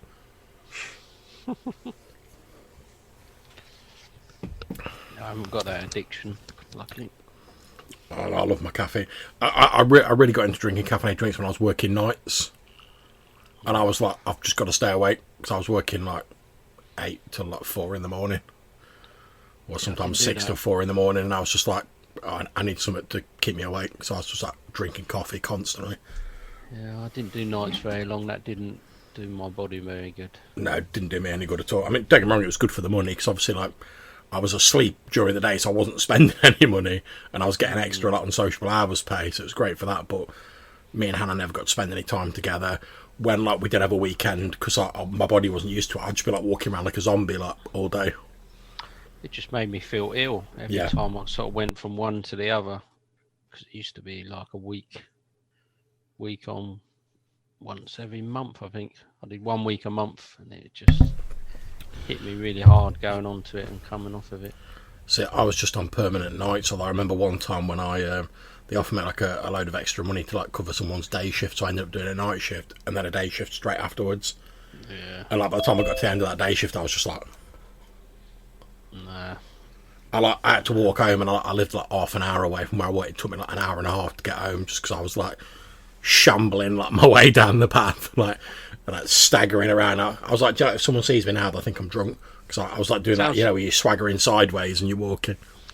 Sounds like me driving back from the Games Expo. It takes me about 3 hours because I have to stop in about 3 different service stations to try and wake myself up. So I've already said to Hannah that when it starts up again, I'm like, even though I can drive now, I'm like, do you know what? I'm just going to get the train, because all I've got to do is just get on the train, and that's it. I can just sit there and let the train driver do all the work, and I haven't got to worry about sorting out my parking or anything for it. Yeah. Okay, so I like getting on the old train. I do, man. Let the train take the strain, man. I mean, to be honest, although I lament the service levels and the amount it costs, I do enjoy a train journey. Yeah, I think they're brilliant, especially if you go somewhere where it's nice countryside, because you're just on this narrow rail, aren't you? Yeah, and you get right in amongst the landscape and that, rather than being on a 6 or 8 lanes of traffic and craziness. I quite like the train. I quite like the train coming back from the Games Expo as well, because when we get the train back, there's always other gamers on the train, and you can always see each other, and you can just have a bit of a chat to people, why you're coming back, and what games have been playing and stuff like that, so that's always nice as well. If you hadn't had enough games, you could even get one of them little table, get in a booth with the table. Them chairs facing with the table in the middle, and you could carry on gaming right till you get back to your door. Also, I like on the way up, because we try and go on the earliest train we could possibly get, and obviously you're knackered in the morning, and it's nice just to be able to sit down. You can put your headphones in or whatever, stick a podcast on or whatever, and just just relax and just get off at the other end. Whereas I find driving long distances really tiring. That's right. You can tune into the Spike Pit RPG podcast. Well, I don't know about that, man. He's not put out an episode recently, man. So other podcasts are available. That's it, in the interest of balance, but not promoted. Yeah. Red Dice Diaries RPG podcast. That's it. Okay, so if we're all ready to get back into it, you guys are carrying on through the forest. And eventually you arrive at the ruins. You can see what appears to be the broken remnants of a tower reaching up into the air, moored securely in the floor of the forest. Littered around the base of the tower are various bones, long picked clean of any meat, bleached in the sunlight that filters through the canopy above. You see some bones that look almost human, others which are unmistakably animals, and they lie scattered around the base of the tower. Brother Lomas, as you sort of walk around, you can see some of the human bones bear signs of having met a violent end. Holes in the bones, marks of crushing blows, broken and splintered bones, whilst others you look at, both animal and human, seem to have no obvious cause of death. I shall say a little sort of prayer as I walk past, sort of signalling a cross in the chest. Okay. Thinking of those that have come to an unsightly end. How late in the day is it, John? It's pretty early in the day. It's only a short distance from where you made camp to these ruins, so it's pretty early in the day. Okay. And is it like a massive tower, or a relatively, 6 foot square? Okay, looking at it, you'd say it's probably, I don't know, you'd probably say it's maybe 40 foot across. Okay. Obviously it's circular, but 40 foot across. You can see it's quite tall, assuming the floors in it are of the sort of standard height you'd expect to find in a building. There must be at least 4 floors in the tower. Okay, and is there an obvious way in, or is it kind of holes in the wall? And Indeed, yeah. As you're looking at it, you can see there is a wooden door, slightly crumbling with age, but otherwise fairly serviceable, in one side of the tower. And in fact, as you look at it, you can see that one of these sort of slightly more complete humanish looking skeletons that's lying on the ground is actually sort of lying on the ground, and like the hand of the skeleton is still sort of like on the sort of the metal ring on the door.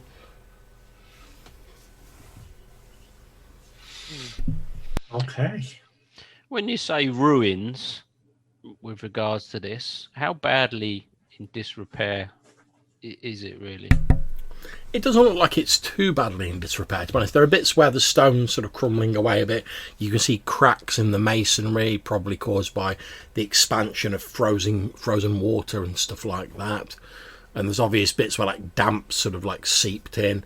But it's not like, you know, like a strong wind's going to blow it down or anything like that.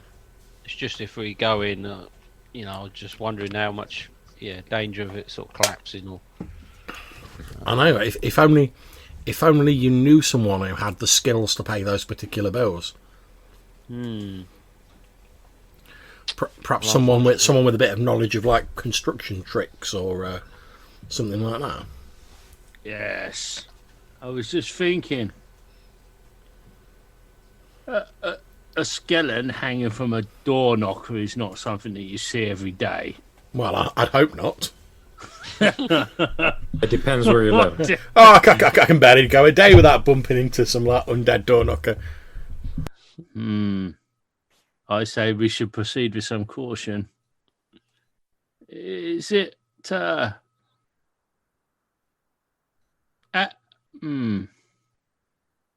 What would be my? If I was to look at the condition of this building on a kind of a 3-point scale, just going for, I don't know, like, no, not a 3-point scale. No, that's not going to work out. When would I estimate, perhaps, that it was abandoned in a time scale? Okay. So you will get this information, but also can you roll me for your detect construction tricks ability to see if you pick up any additional information? Is that on the sheet? It is indeed. It's in your abilities. It's the top one. Oh, yeah.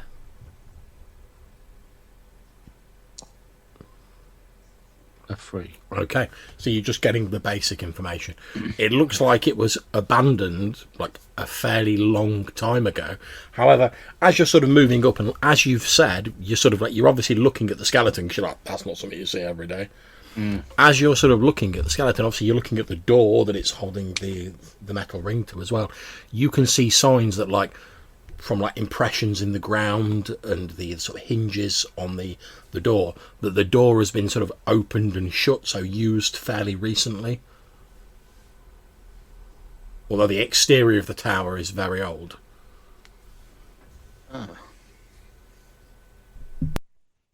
But whoever used it didn't care to move aside the bones. Perhaps not, or perhaps the unfortunate skeleton arrived afterwards. Oh, I see. It could be either. Or, Okay. or that happened on his exit of the building, maybe. I don't know. I don't think so. I think he's hanging on to the hand. It seems like he was trying to get in. I feel like he was trying to get in from the description, from what we can see. Yeah, there's been comings and goings, but it seems like quite an old place. And can I have a look at the ground and see if there are any kind of tracks or anything that might indicate who or what was coming and going? Oh, that's a very good point. You certainly can. So you start having a look around to see if you can find anything untoward. And what I'm going to ask you to do is I'm going to ask you to make a tracking roll. 35, you have succeeded. So you're looking around, and as you're searching around, you find a set of footprints that appears to lead both like away and from and to the tower, as though someone had left and returned. As you're looking at these footprints, obviously normally when you see like, they're sort of vaguely human shape but like quite big, but you're used to when you see like humanoid footprints, obviously there's like different levels of impressions that like different parts of the feet leave, you know, because you put your weight on different parts of your feet when you're walking, depending on how you walk. When you look at these footprints though, they're like flat. Okay. And they're like really big. Okay. And they're quite sort of deeply sunk into the soil, the soft sort of soil, as though like whoever left them was like quite heavy. Okay. And are they? Can we judge the creature's height from the stride? Yeah, I think since you succeeded in your tracking roll, I think you'd say that. But give an estimate, give or take. Obviously, you can't tell exactly, but given the depth of the impression of the footprints, you think the person's easily 6 or 7 feet tall. Okay. And like obviously like quite sort of heavily built based on the depth. Okay. And quite flat-footed. Indeed, yeah. Okay. Or perhaps you think perhaps they were wearing some sort of like shoes or something like that. I mean, you've seen, of being where you are now, you've probably seen sort of like the snowshoe type impressions that are left, which are quite flat, but they're just like big sort of almost like rectangular like footprints that are just like flat. This wouldn't match the descriptions of this Cyclops you talked about previously, would it? Nah. No. He's bigger than that.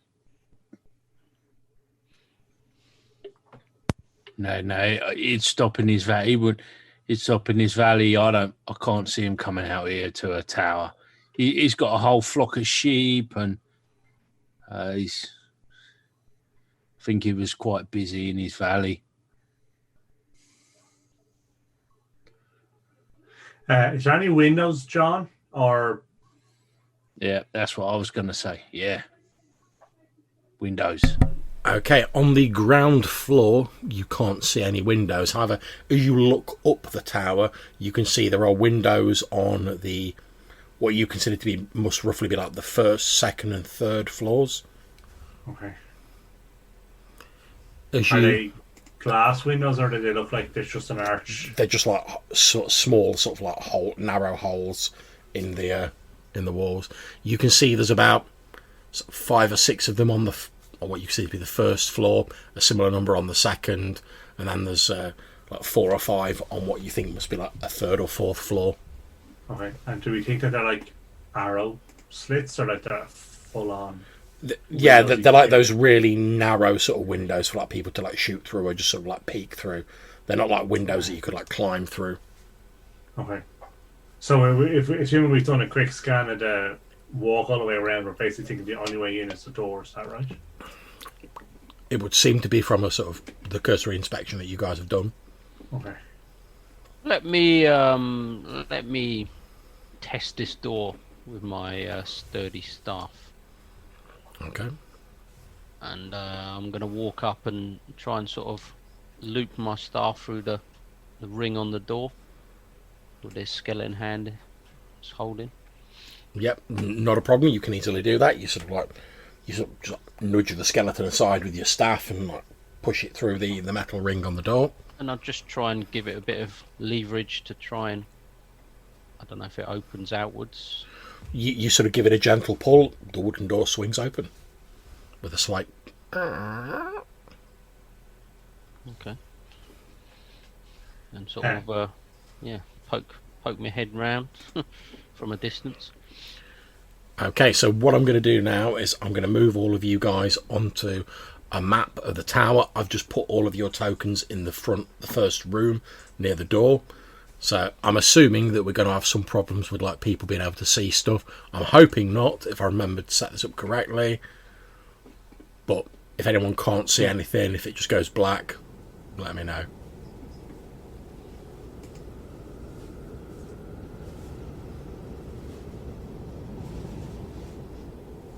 Quick question, John. Whilst that's doing what it's doing, did this skeletal unfortunate have any belongings or anything like that that might give us a clue as to their history? Or as you go over and you poke around the bones that have been nudged aside by Brother Lomas, you can see that there is a badly decayed leather pouch that's obviously like soaked up a lot of the water from like the snow and the ice on the ground, and inside it you find 30 gold pieces. Chalk it up, Sir Malcolm. Indeed. That will pay for one of our pumps. There you go. Indeed. Quite a nice little bunce. So as you guys enter the first room, you can see to the north of you, so sort of here, there is a wooden door, and there is also another wooden door here which already appears to be open. You can just see through into the chamber beyond, and you see there appears to be like a pile of snow or something similar has gathered in the room, and you can see a fairly unmistakable patch of red brown semi-dried coagulated liquid on the floor. Yeah, my screen's not doing anything. Haven't gotten in yet either. Just as I say that. Just as I say It that. took a bit to load this time. Yeah, just as I said that, it's come up. Yeah, just as you said that, I could see like you all like dropping onto the map. Okay. I think it's just taken a little time, That's but now it's loaded. It should be fine. And sorry, so there's a door ahead of us, door to the right, and these stairs are going up, are they? Yes, they are. So there's a staircase here, like a wooden staircase leading up, obviously around the outside of the tower. There's an open door here, which has this sort of red patch through it, so about here. And then there is another door which appears to be shut here. Okay. And what does the stairs looking good, Nick?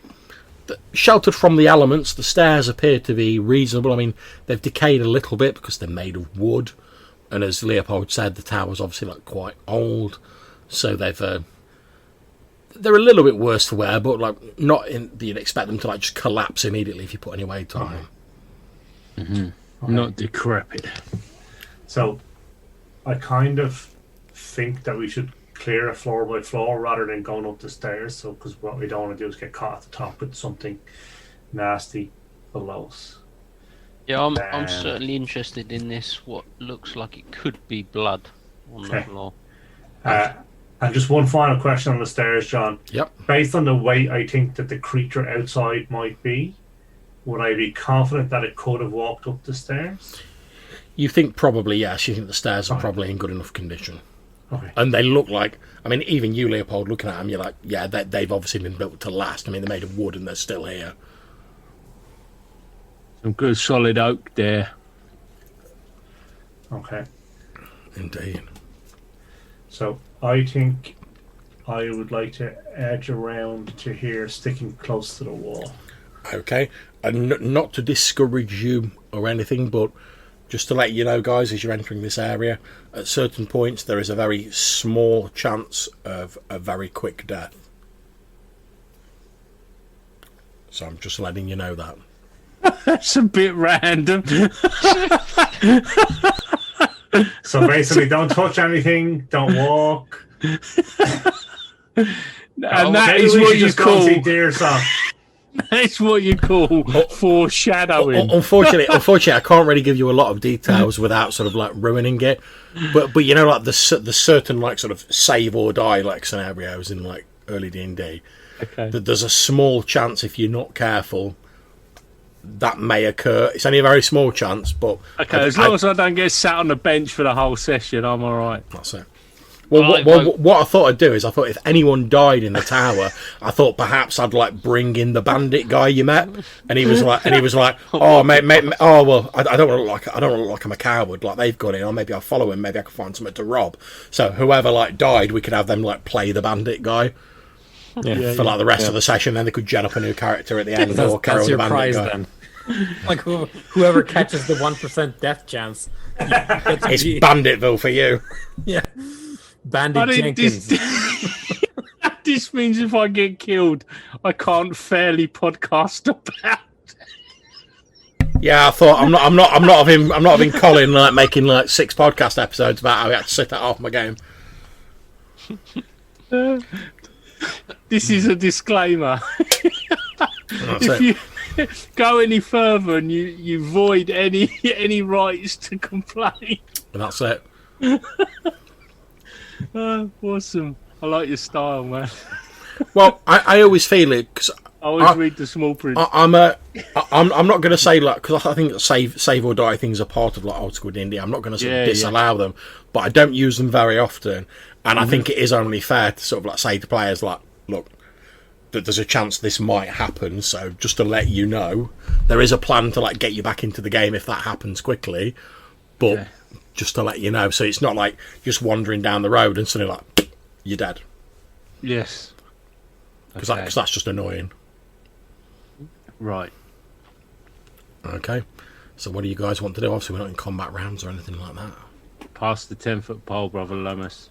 Well, I was going to put in a vote for Malcolm to search the whole entire tower while we wait. Or let's contact that said bandit. Oh, it's clear. We've checked it. Yeah, you just go in, mate. Yeah. Oh, there's a load of money in there. No, I would like to get closer to this. What I believe might be a blood stain or something through that opening. Not go into that room, but just get closer. In there. Yeah, well, feel free to move yourself. I don't think I can move, my dude. Oh, hang on. I think I've got the wrong thing selected. All right. Here we go. I'm just going to move to there and just see if I can see from there if it does actually look like blood rather than just... Okay, you peer through and it does indeed look like a blood splatter staining the... And it's fairly recent, like it's not fully coagulated. And it's basically like splattered on this stone cobbled floor. Would I say it was enough to be, a fatality, basically? You don't believe it's enough, like there's not enough blood there for like a person to have died from it. Oh, okay. It's just like a sort of thin like splatter on the floor. Okay, so they could be wounded. Yeah. Whoever that is. Just not wanting to butt in there, but I can't move my man, John, and I notice I haven't got a health bar, so I think I might not be. Let me just not be on the right setting or something. Let me just have a quick look. I'll see if I can sort that out for you. I don't know. This might be. Hope this isn't a sign of what's to come. I can't feel my legs. I've got a bad feeling about this. Just give me a minute. I've got no health bar and I can't move. I've just removed your token. I'm just going to have a quick look. Yeah, that's it. You have to sit out the rest of the game now. That's it for you. Go and sit out. Always for everyone. Alright, so it should be showing you hit points. Have you got the little man in the top left selected? Yeah, I got him selected. Yeah. So the token should be alright. Let me just check the permissions for that character. Owner.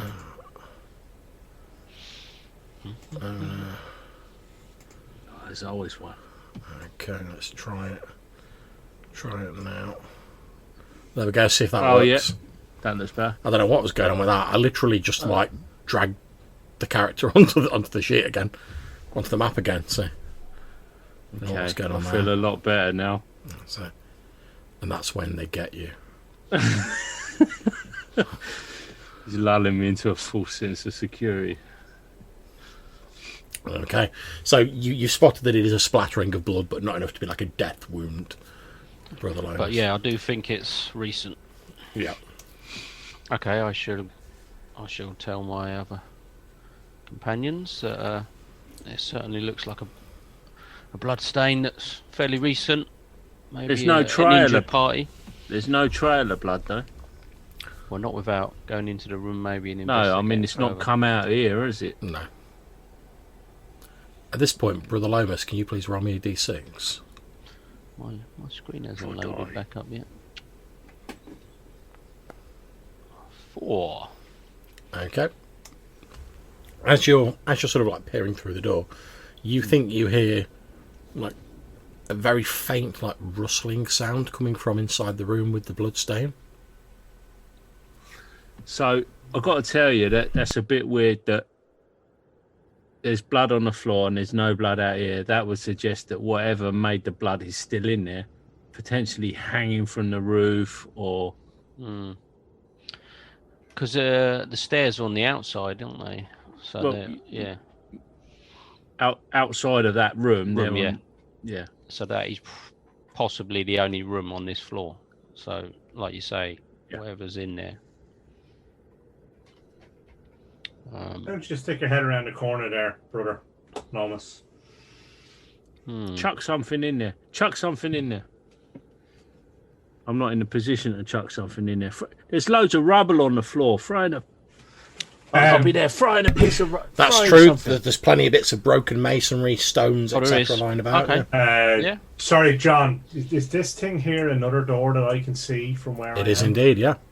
Okay, so can I shoot an arrow through the open door into that door and see what happens? Yeah. Make an attack roll.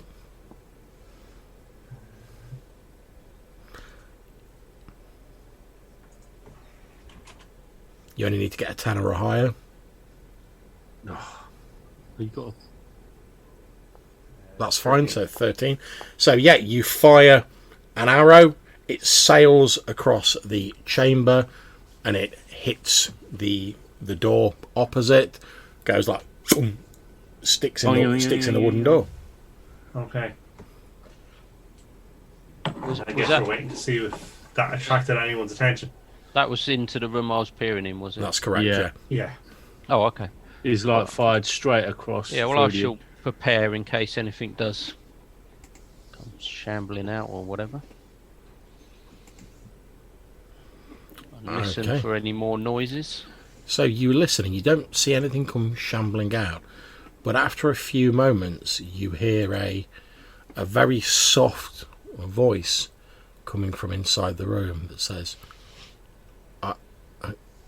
I can't. Why can't I?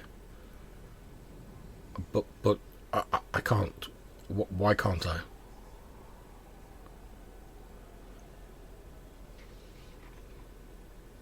And it stops at that point, does it?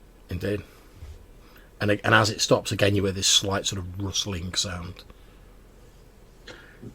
I say, nuts to this. Let's go up the stairs. There is a door actually in the door frame, isn't it? There's an open door. Yeah, and there's also a closed door here as well. Yeah.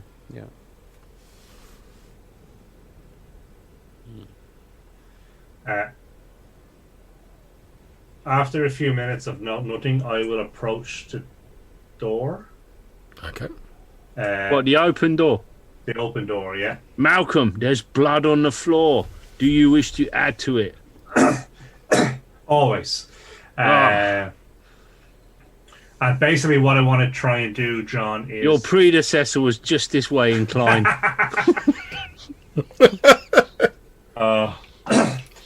If only you'd have met him. Too no, soon, That man. would have Too been soon. impossible. Too soon. I'd like to try and use a mirror, if I can, to look into the north of the map. So kind of with my back to the door, kind of stick my hand in with the mirror and see if I can see anything up where the snow is. Okay. As you sort of like angle your mirror and you look up towards the roof, you can just make out what appear to be two, maybe three sort of large, roughly spherical, dark shapes that appear to be sort of like attached or maybe like hanging from the ceiling. Okay. And as you look up again, you hear this quite sort of plaintive voice say, I can't. Why can't I? But I can't. Why can't I? And the voice seems to be coming from these sphere shapes. Okay. And there's three of them Indeed. connected to the roof, like.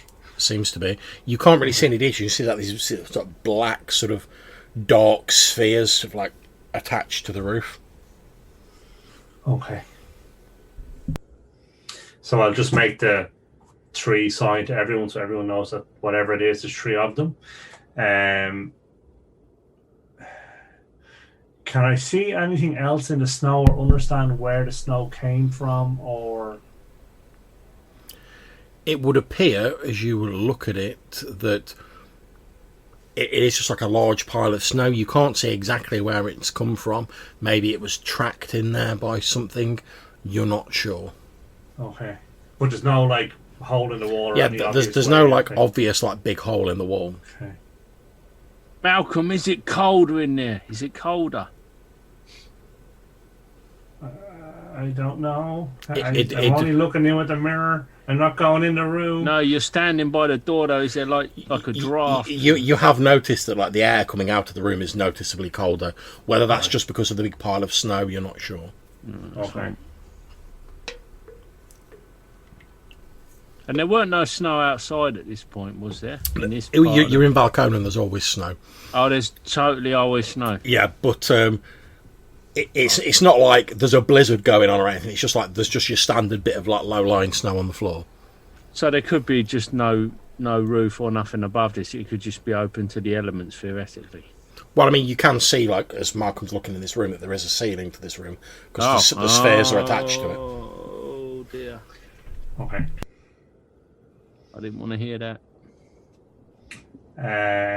So if I look at this closed door then, and without touching it, try and examine the opening mechanism, see is it locked or?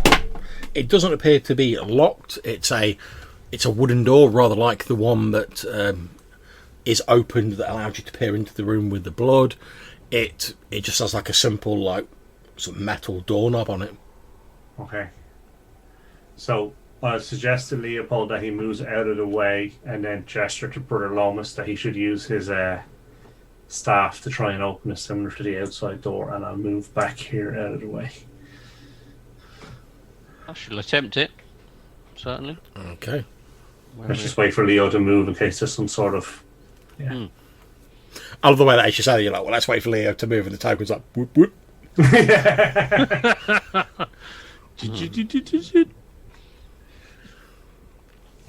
Okay, so if you want to move yourself up, Brother Lomas, so you should see... I can do it from the side. You should see there's like a little door icon if you hover over where the door is. And Yep. if you click on that, it will open the door. Okay. Okay, so where you are, you can only see like a little sort of... You probably only see like a little sort of smidgen of the room. Yeah. So I shall sort of step into the doorway. Can I hear or see, smell anything? You don't see, hear or smell anything particularly untoward. It appears to be you would guess from what you can see, a fairly small chamber. And as you open the door, you can see there is another door in like the wall opposite you. Okay. Of similar construction. And can I sort of just peer inside? Yeah. Without actually going in? You peer in, it's a small room. It looks, again, it's stone cobbled floors. It looks from like scuff marks on the stone. There might once have been furniture in here, but it now appears to be empty. Okay. I'm going to take a step inside. Okay. I can't actually see the other door. It's just sort of up ahead of you here. Oh, okay. So that I can see the whole of the room and nothing else of note there. Yeah, nothing jumps out at you. Okay. I shall head up to... Oh, there's the door there. Again, I'll take a quick listen at the door. Okay, you listen to the door. You don't hear any particularly obvious sounds on the other side. A similar sort of door handle. Yeah, similar sort of thing. Once again, I shall push at it with my staff. Yeah, go for it. The door swings open. Okay. God blimey. I can see even less now.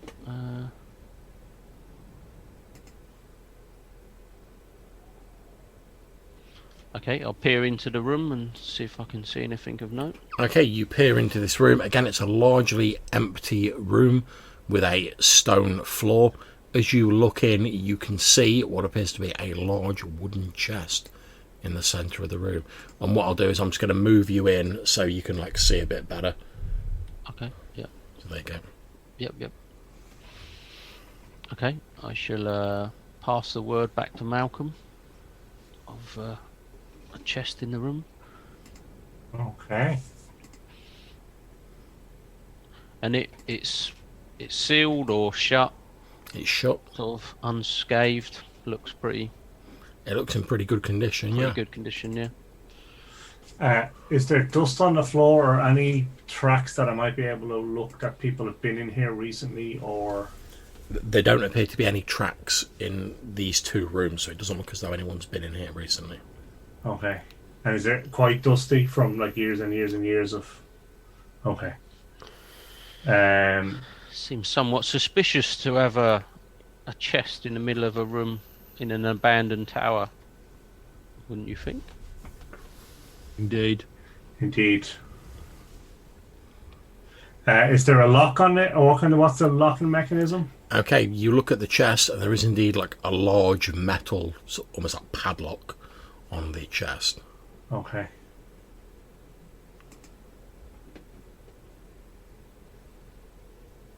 I'll prod at the floor in front of the door, inside the room with my staff. It seems solid in construction, and Yeah, it seems solid. It doesn't. There's no like pitfalls or anything like that are triggered. just seems very odd to have a chest in the middle of the room. Okay, I shall step into where I am. Perhaps we could loop a rope around it and from a distance drag it, try and attempt to move it. Well, I've stepped into the room, sort of one square. I'll prod at the chest again with my staff, see if it moves, how heavy it is, Okay. At this point, can I ask you all to roll me a d6, please? D6.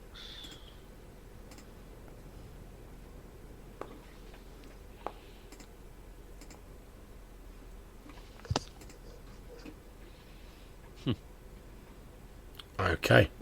So, as you're sort of moving through these rooms and you're looking around, Leopold, you occasionally sort of like catch like a glimpse of like movement out the corner of your eye, but when you like turn around, it's just like your shadow, like in the sort of dim light in here. And then after a few moments, you look around and you notice that, like, occasionally the shadows that are being cast by the various objects that you've seen, the chest, the doors that are open, yourselves, appear to sort of like move strangely, almost as though they're moving on their own, but it's only ever out of the corner of your eye. When you like look directly at them, they're just like back to where they should be. Okay. Gentlemen, I don't mean to alarm you.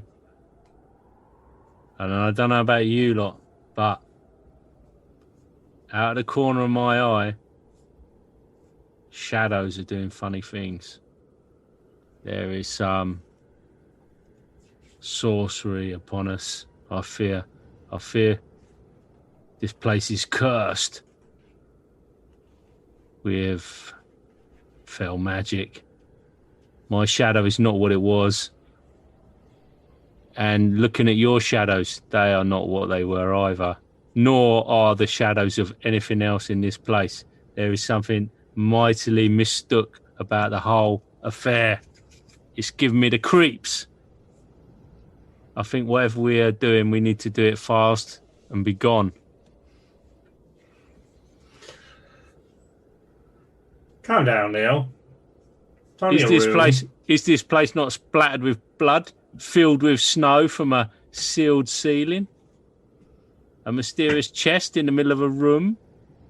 Aye, but we're here to explore, find out what is causing it, end it, and we move on to the next one. So, as they're discussing, shifting shadows, that's what causes it. I shall continue to prod at this chest. I'm going to step back when he does that, just in case. That's fine. That there's no reaction when you continue to prod it. I'm going to study the shadows now, John. I'm going to try and see. I don't know. I'm going to try and develop a strategy where I kind of try not to look directly, but I'm paying a bit more attention to my peripheral vision. Okay. If that makes sense.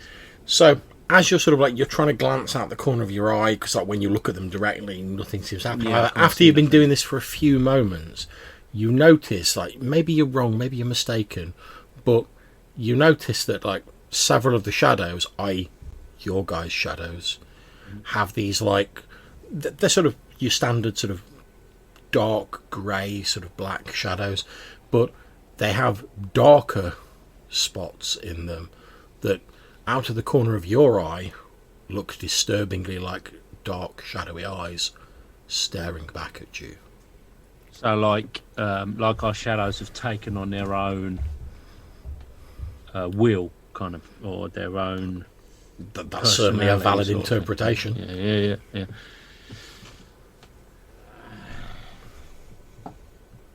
Can we all see it, or is it just Leo? After a bit, and Leo's pointing it out, you can see it, yeah, but like I say, it's only out the corner of your eye. Okay. When you're looking at your shadows. However, your thoughts concerning that are interrupted when there is a loud crash and the door next to Brother Lomas is like caved in, and what look like two large hairy arachnid like legs just basically smash through the wooden door, wrap round Brother Lomas and like pull him through the door. That geezer said about that. Said about a To the spider. east. Yeah. Okay. It was nice knowing you. Cheers. Okay, so are we in combat rounds now, or do we still move as we wish? We are in combat rounds. Okay. So just give me a second, guys, and I will add everyone to the combat tracker thingy.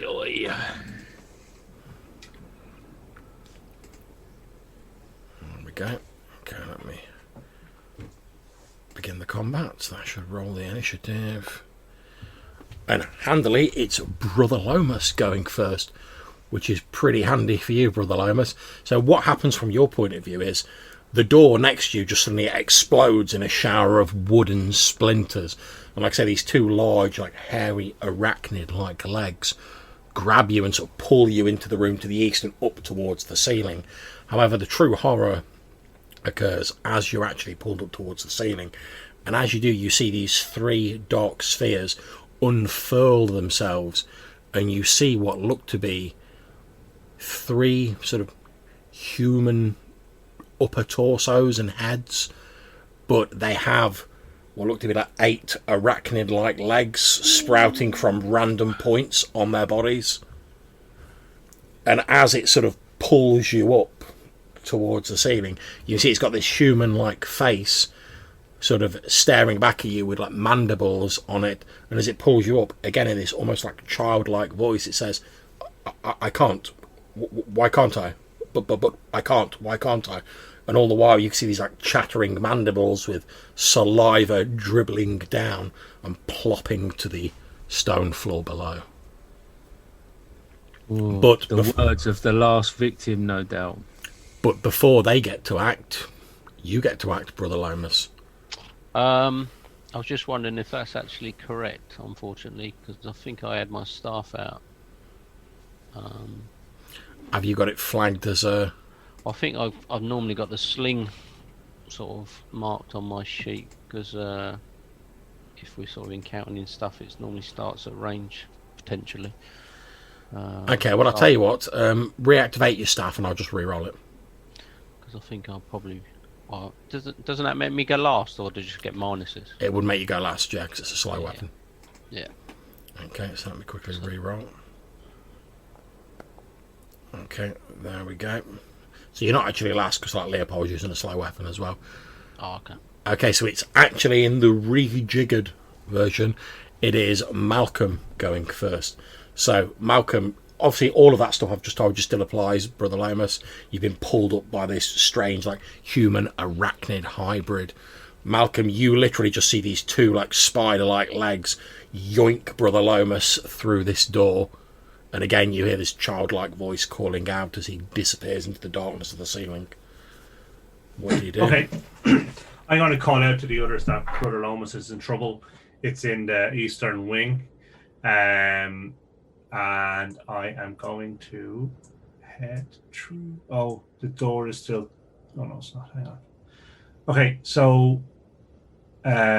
once I step in here, can I see them enough to shoot at the human torsos? Yes, you can. Okay. What I'd like to do, if I can, without endangering Brother Lomas, is shoot the one that's holding him with a view to getting him to drop it. Right now, obviously, if you are shooting towards the one that's holding Brother Lomas, he is effectively in combat with it. So your shot will be randomised between the two of them. Now, if you spend your... You've only moved 5 foot. If you spend your entire turn aiming, normally it'd be 50% chance, like on a d6, 1 to 3, you've hit Brother Lomas. 4 to 6, you've hit the spider creature. If you spend your entire turn aiming, it'll be 1 to 2, you hit Brother Lomas. Anything else, you hit the spider. So it like doubles your chances, basically. Okay. I don't think I want to risk it. I think I'll shoot the next one over. This one here, if that's okay. That is absolutely fine. So make your roll.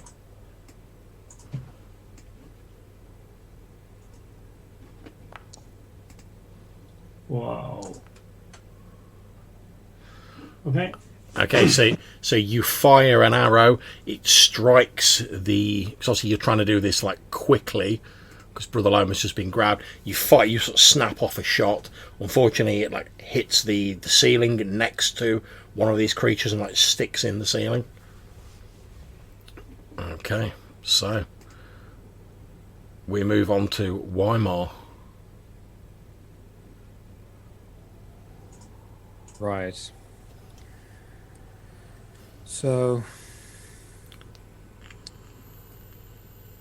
I was the rear guard, and now shit's kicking off. Indeed. So I suppose I can see what I can see. Yep. And there's a spider that I know, like there's some things going on, and it's visible to me. I guess that's because there's a door icon, so that's an open door. Yep. Through which I can see it. So I will. So you're firing at this one here, are you? Yeah, that's what I'm thinking. Okay, go for it. As soon as I can get my sheets. Here we go.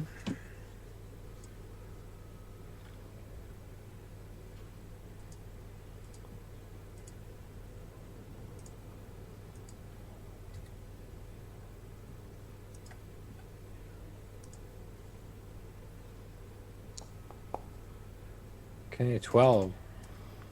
Okay, you have hit. 3 damage. Okay. So let me see if I can select the right one. Yeah, there we go. So you hit this spider thing, this weird human torso with these spider legs randomly coming out of it, and you hear this sound that almost is like half a cross between an angry snake's hiss and half the sound of like air escaping from like a punctured bladder. And you see this thing sort of like wobbles a bit, and then it actually like drops down onto the floor. It's still moving, but you can see like this sort of pus or like ichor leaking out of it sort of quite freely, and you see that your arrow has sort of lodged deeply in it and obviously inflicted a serious wound. Okay, so the spider creature, the one that's injured, that is going to scuttle over here, and it's going to have a pop at Leopold because he's like stood right in the door. And I was just going to say, if I throw this hammer, does that still make me at the last go? Yeah, because it's still a large weapon. Ah, right, okay. Okay, so the spider. Okay, it has hit.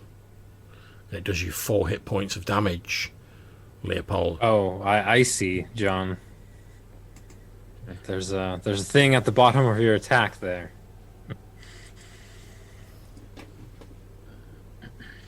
Indeed.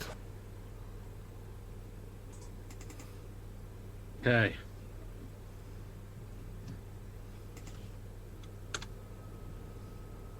Oh man, have I took off the wrong thing? Although, to be fair, these don't actually have the death poison. That's not what I was talking about earlier, because I'm just basically using like normal giant spider stats for these creatures, but they're not actually giant spiders. That's not what I was referring to when I was talking about the threat of instant death earlier on. Okay, so we go on to the next spider creature, which is this one here. It is going to also drop to the ground, and it moves to here because it can't get to any of you guys, because Brother Lomas is being like dragged through the door, and the other one's blocking the door with Leopold. So next spider, this is the one that's grabbed Brother Lomas. It's just going to be doing a standard attack on him.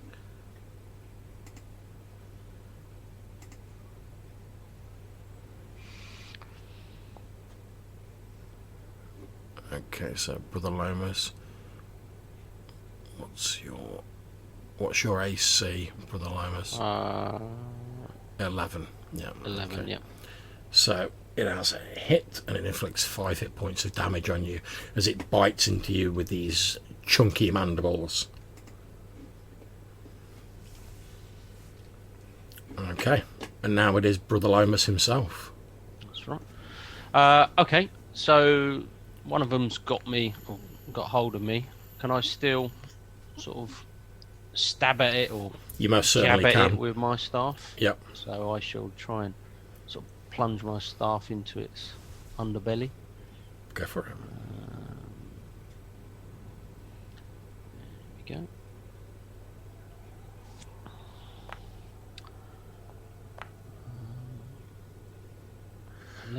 Okay, unfortunately they have an AC of 12, so you sort of you try and batter it with your staff, but obviously you're midway through the process of being like pulled up into the air, so you're not able to land a decent blow on it. Okay, so finally we come to Leopold, facing off against this already injured spider. Yeah, I was about to throw my hammer, but when it pounced upon me, I just bring it down on its head. Dong. Go for it. You've definitely hit. And for 1 hit point of damage. I've got some strength there. So it's 5 points altogether. Okay. Okay, so would you like to describe how you dispatch this already injured creature? Yeah, I think it like lunges up towards me, and I just crack it one, and its head more or less just splits open, and it writhes about a little bit and then collapses to the floor. Indeed. So as you're getting close up, as I've said, you can see it's not actually like a normal spider. It's it's like an upper human torso with like a human face, and then just like at random parts these spider limbs coming out, and you just like bring your hammer down on this twisted, distorted human face, and it explodes with a sound like a ripe melon cracking. The creature sort of like falls down to the floor. Its legs twitch for a few moments, and then it lies still. And then can I back up a bit? Yeah, that's fine. I'm gonna fall back to where. Why am I standing? Okay. So.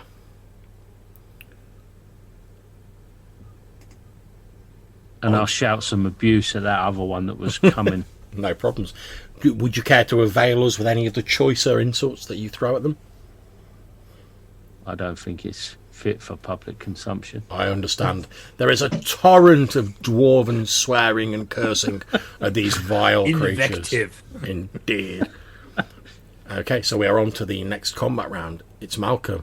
Obviously, I've sort of... What I'm going to do is I'm going to move Brother Lomas a bit because he's not actually in the door now. He's been, like, pulled up with the spider.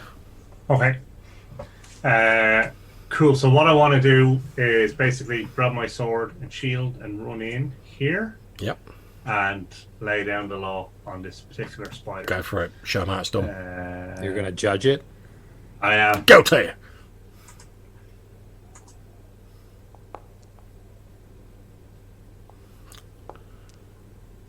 Excellent. Cool. You've definitely hit, and you've done it 6 hit points of damage.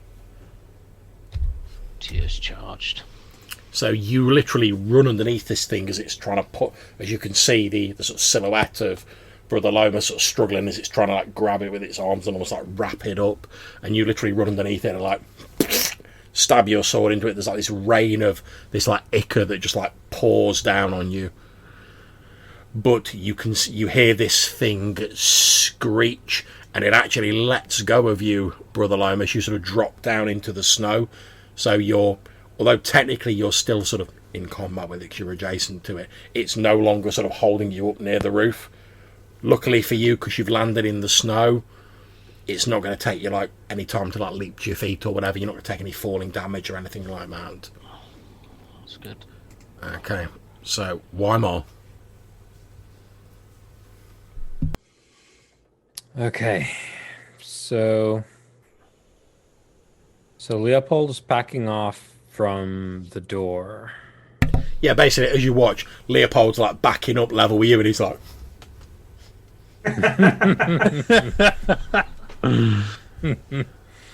So I'll. Okay, yeah, well, second arrow. go for it. This one. Yep. Do I actually? Because let's see if this works. It should, and it does. So. But that doesn't work for me at all. The damage would. Indeed, another arrow flies off, and it's sort of like into the snow next to it. Yep. You found your form there, Johannes. You found your form. Yep. I'm only missing the third 6, by the way. Okay, so this spider is now going to run into here between yourself and Leopold. I'm going to, because it's got no preference about which of you it attacks, I'm going to roll randomly. 1 to 3, it's Weimar. 4 to 6, it's Leopold. Okay, so it's Weimar. So...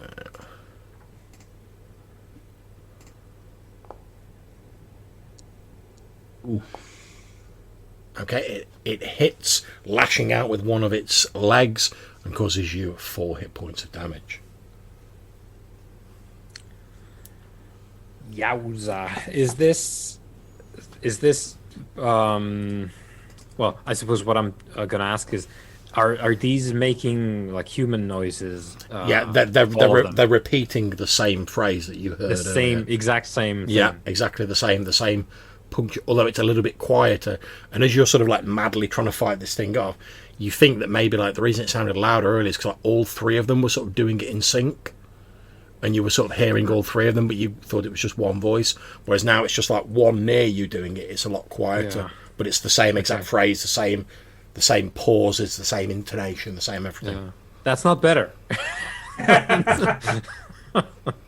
Okay, so the spider that's up near Malcolm and Brother Limus, it's going to attack Malcolm because you're like the only one who's damaged it, really.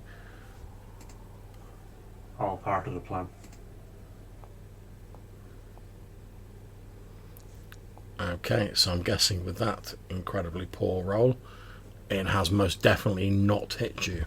No, So definitely not. it strikes out at you, but having just been majorly injured, it's sort of flailing around uncoordinatedly, and you easily just sort of sidestep one of these arachnid-like legs as it like lashes out in your general direction. Okay, Brother Lomas, you're sort of like picking yourself up. This arachnid's like flailing around crazily, legs everywhere. In the snow's being thrown up into the air. I'm looking for revenge, so I am going to once again hit out with my staff. Give it a sharp. And obviously, Leander smack. favours your vengeance.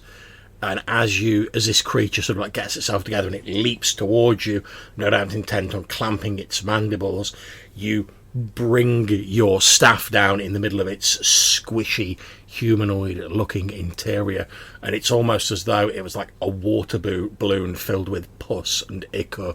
It explodes with a loud squelching noise, showering both yourself and Malcolm in its foulness. Unpleasant, but it is dead. Okay. So, Leopold. I will bash it with the hammer. Yeah, you hold up Misery's end. Yes. Stand back, Weimar. Boom. Boom. That's bad. No, 12 is exactly what you need to hit it. It's got an armor class of 12.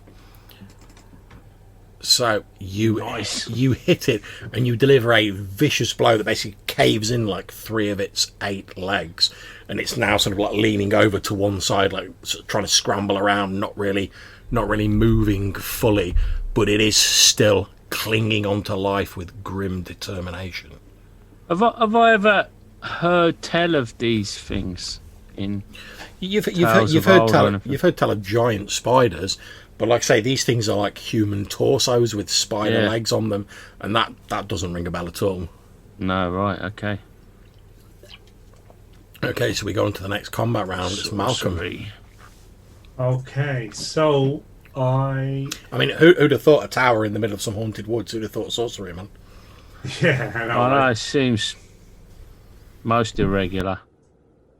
3, 4, and here we go with some judgment.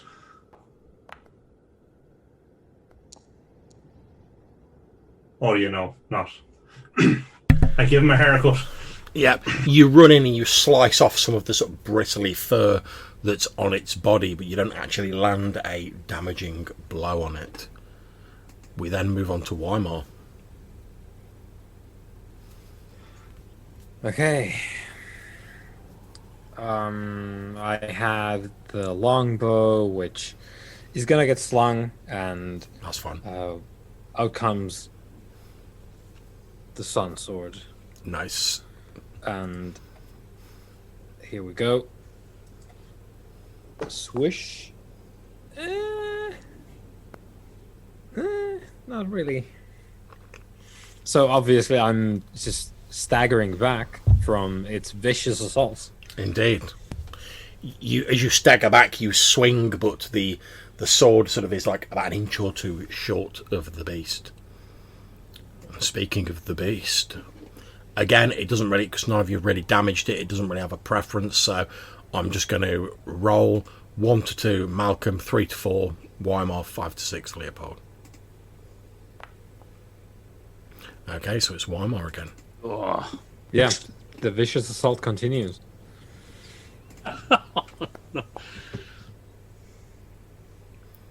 However, I'm guessing with an 8, 9 with its modifier, it's probably not got you. Yeah, at least I don't have armor class 9. So Yeah, so as it sort of like scrambles towards you, it's hampered by the fact that Leopold has like staved in like 3 of its legs. You think like normally it would have just scrambled and then like leapt on you, but it's like hampered by the fact like half of it's sort of like trailing behind it, and you're easily able to sort of like sidestep it as you're sort of dodging backwards out of the way of it. Okay, Brother Lomas. Well, I feel it would be rude not to join the party. So Don't forget to bring a bottle. I'm going to bring a staff. Bring a staff. Yes. Or not, as the case may be. Okay, so Brother Lomas, you run in. You do jab at it, but you don't appear to inflict any major damage to it. Leopold. Right. And wind up a big hit. This is it. I grow tired of these spiders. Be gone. Foul beast. Yes. You are last year's news. Yeah, so as Leopold says, I'm tired of you, big gone foul beast. And as it again leaps towards Weimar, you see like Leopold sort of leaps up in the air and basically goes and brings Misery's end down on it. And again, it explodes in this sort of cloud of foulness. Brother Lomas, you're like, I know what's going to happen here, and you like duck behind the door. the other three of you get like drenched by this ichor sort of like exploding out of this creature. So I continue to stagger back. Indeed. The assault turns into a flood Indeed. suddenly. So you're all stood around. Obviously, it's been quite an exertion. You're all like panting. You're all a bit out of breath. But after a few moments, nothing further appears to menace you. Can I examine the snow to work out where it might maybe have come from? Yeah, go for it. Don't eat any of the yellow snow. No. Okay, as you're looking at the snow closely now, and you're not in a battle, so you can take your time about it, you can see it actually appears to have been like deliberately piled in this corner. Okay. Like it's not, you can tell by the pattern of it, 'cause obviously you're a hunter. It's not fallen like this. Someone's basically like bought in like, for want of a better term, like armfuls of snow, and has just like laid it down in this area. Okay. Oh, that's going to have a bunch of dead people in there or something, man. That's their cold store. Yeah, so I'd definitely like to dig through it and see if we can see anything. Okay, that is absolutely fine. You dig through it, and you find a number of scatterings of bones that might be the remnants of past meals of these creatures, and you find one corpse looking like a fairly standard person wearing that standard like travelling gear, and it must have been brought here fairly recently, or perhaps it's been preserved by the cold, as Leopold was suggesting, but it's the only body that's fairly intact. Okay. And is there any kind of equipment or anything on the body, or is it just like a... Okay, let me just check for you. Boom, boom.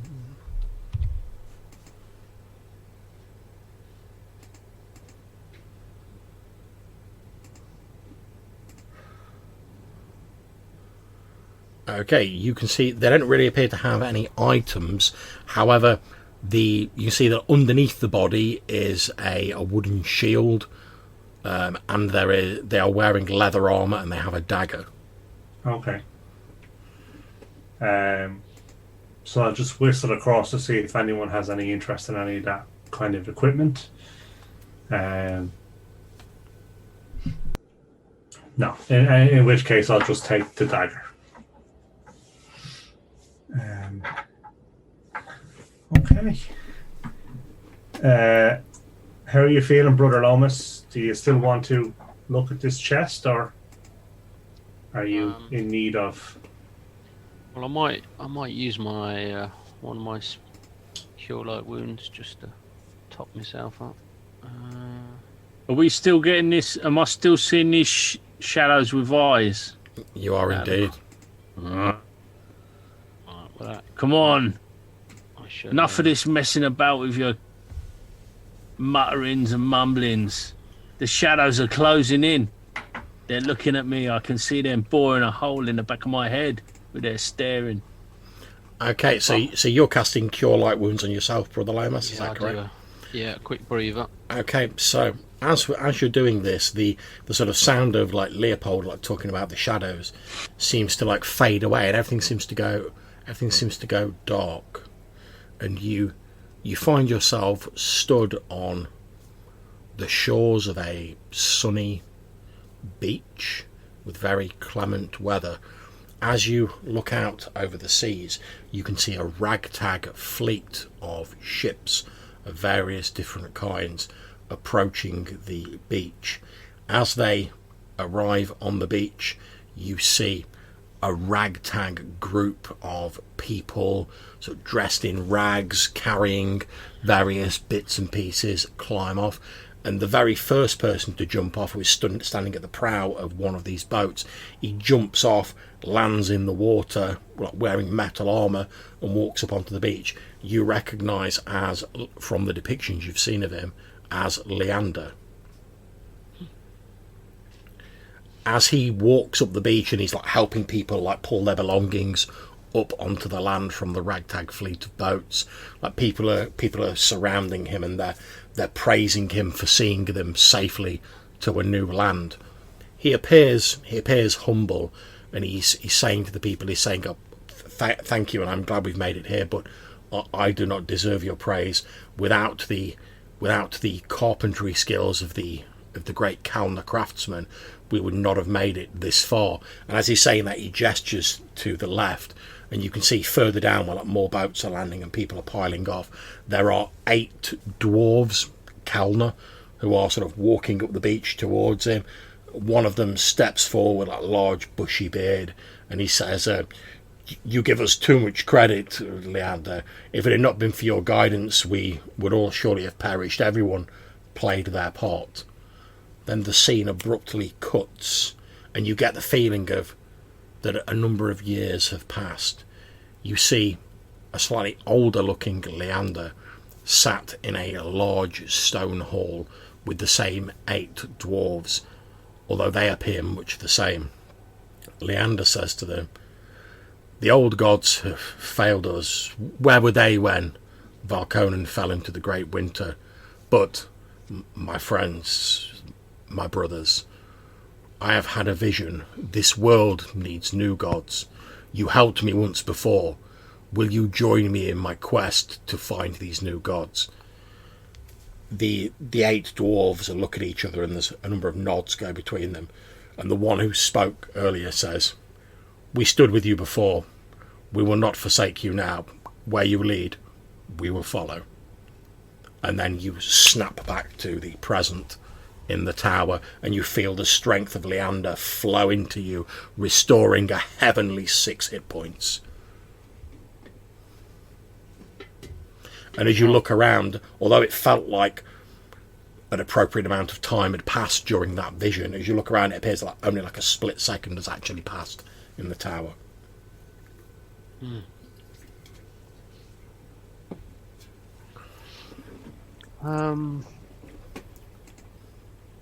There's no real sense of where that's come from, is there? There's no overwhelming.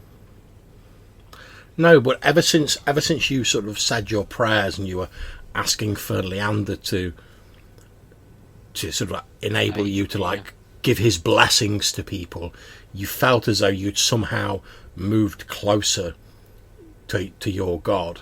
Perhaps that's what caused it. Who can say, for the ways of the gods are strange and not for mortal men to understand. Because the first sort of call on him since. So, okay. I don't feel any sort of stronger presence from this structure or anything. I haven't got any. You don't know. No. Okay. Lomas, come on, snap out of it. Quit the daydreaming. I feel like I'm talking to myself here. What about these shadows with eyes looking at me? Sort of staring off into the snow into space. And in fact, Brother Lomas, that's how you know that the vision has ended. Because when it first starts, you hear Leopold going oh, I've seen these shadows with eyes. And then it faded out.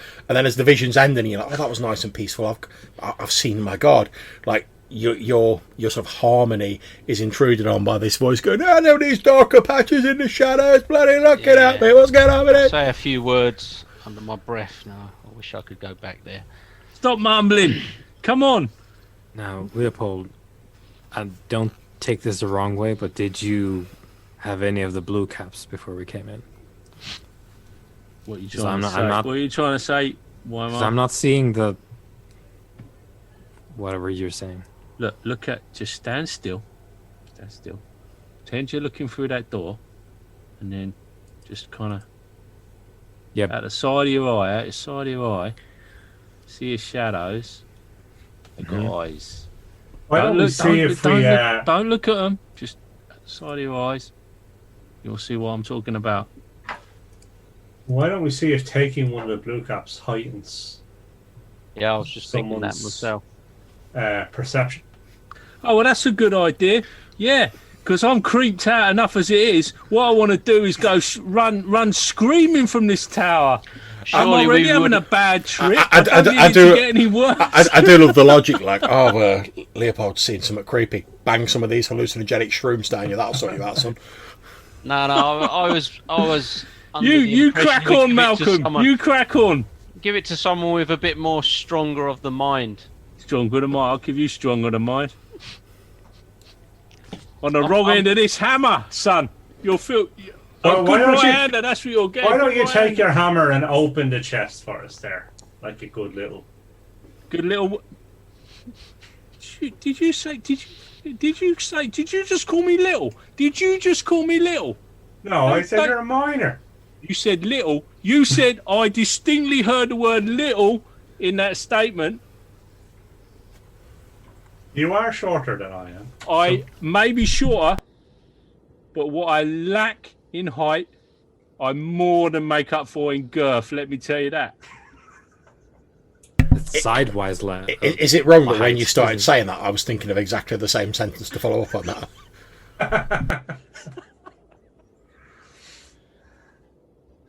You want to play with your chest, you play with your chest. I'm keeping an eye on these shadows that are keeping an eye on me and keeping an eye on all you lot. Well, say I'll keep an eye on them. You have the hammer, so Yeah, I have the hammer. yeah, and you could maybe put it to use on the thing. From a distance. From a distance. Now you're thinking. For once. So what's the plan then? Right, I'm going to roll up to the door. Yep. I'm going to stand here. And I'm going to launch Misery's End at the chest. Okay, make an attack roll. Obviously, you will hit it eventually. This is just to see how long it takes. Yeah, no problem. You throw it in. Your first shot hits the lock on this chest, shatters it. The lid flies open.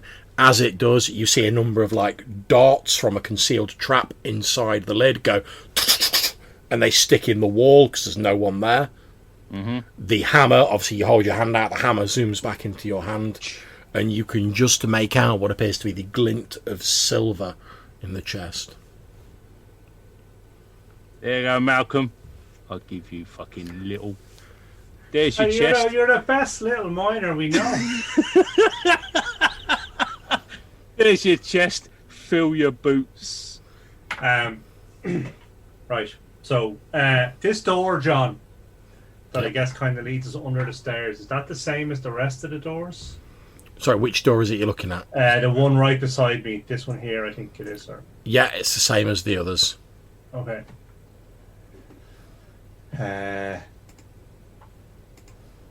So, assuming nothing has gone dreadfully wrong with the chest, I'd like to open this door with my sword Go for it. and see what I can see. Okay, you open the door. It appears to lead into a small chamber, and as you open it, the smell of like mold and rot wafts out at you.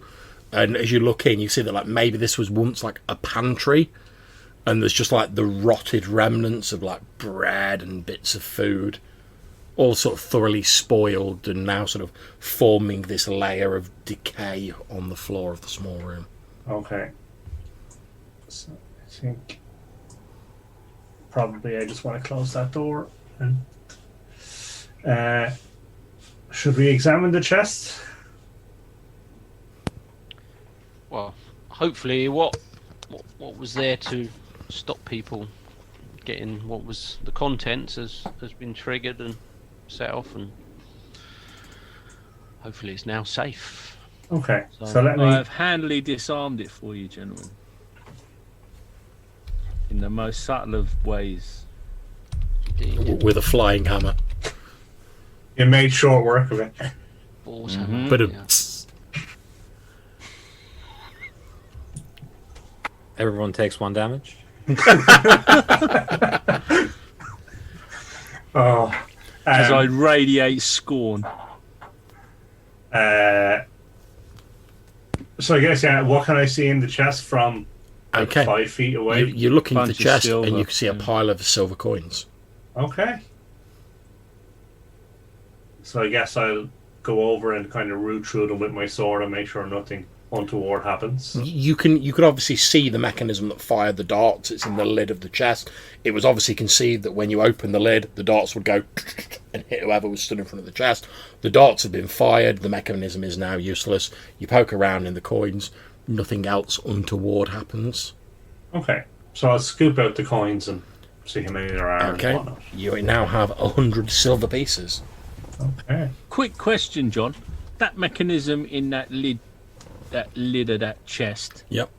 would that be considered advanced by our standards back home in our town?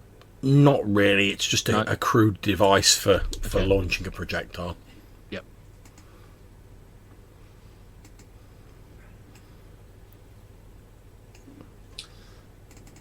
It's a lot of effort for 100 silver pieces. Or not a lot of effort, seeming apparently. Hmm. A bit of a dank, shoddy. True. Can I examine the floor of the chest to see if there's anything underneath? Yeah, you poke around the floor in the chest. You don't find anything untoward. It appears to be stone, like flagstones, as with the rest of the floor.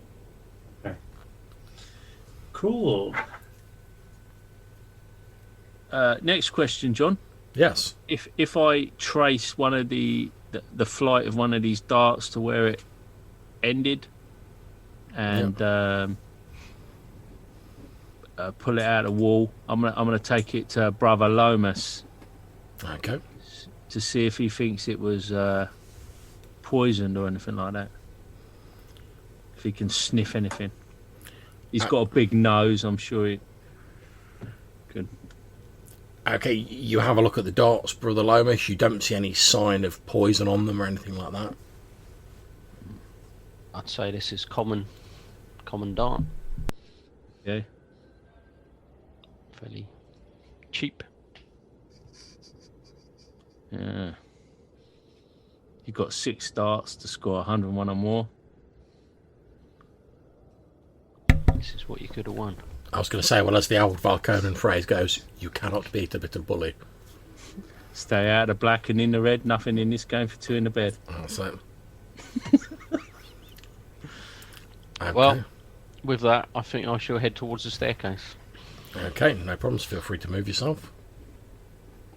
It was over here, wasn't it? So for our international friends, that is a reference to a UK television show called Bullseye that is long gone, but you can catch it on I don't know, YouTube or something like that. Or Probably. It's Yeah. still on Dave every once in a while, isn't it? oh, is it on day?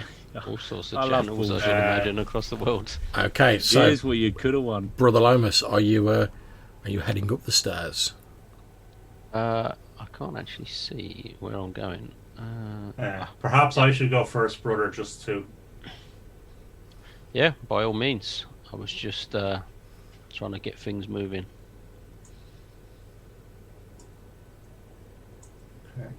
Okay, so as you guys start making your way up the stairs, you get about halfway up the stairs, Malcolm, and you notice wisps of a low-lying mist glimmering with a soft light drifting down the stairs. Almost like, you know, when people set dry ice off and it sort of clings to the floor, but it has like a very faint sort of ambient glow coming from it.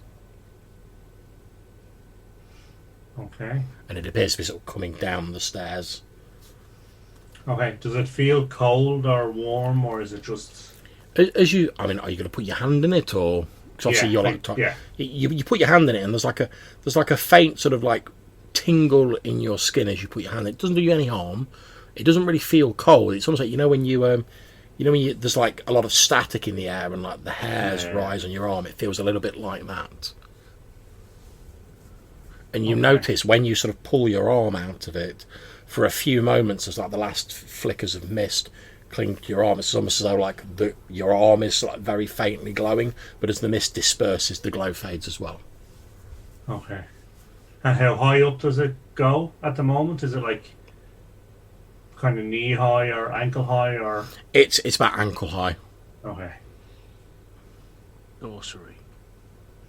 And is there any way to kind of get up onto the banisters and channel my inner Legolas to walk up without? Given that the staircase is fairly narrow, you could possibly sort of like one leg and one arm on each wall and try and like move your way along like that. I'd like to try that to see how high I can get without touching the mist anymore than I already. Oh, you want to get high? Brother Lamus has got just what you want there. Yeah, you're like, I need to get like higher, and Brother Lamus is like, one step ahead of you, brother. Okay, so I'm going to ask you, can you put, and this is more like strength based because you're having to like hold your weight up.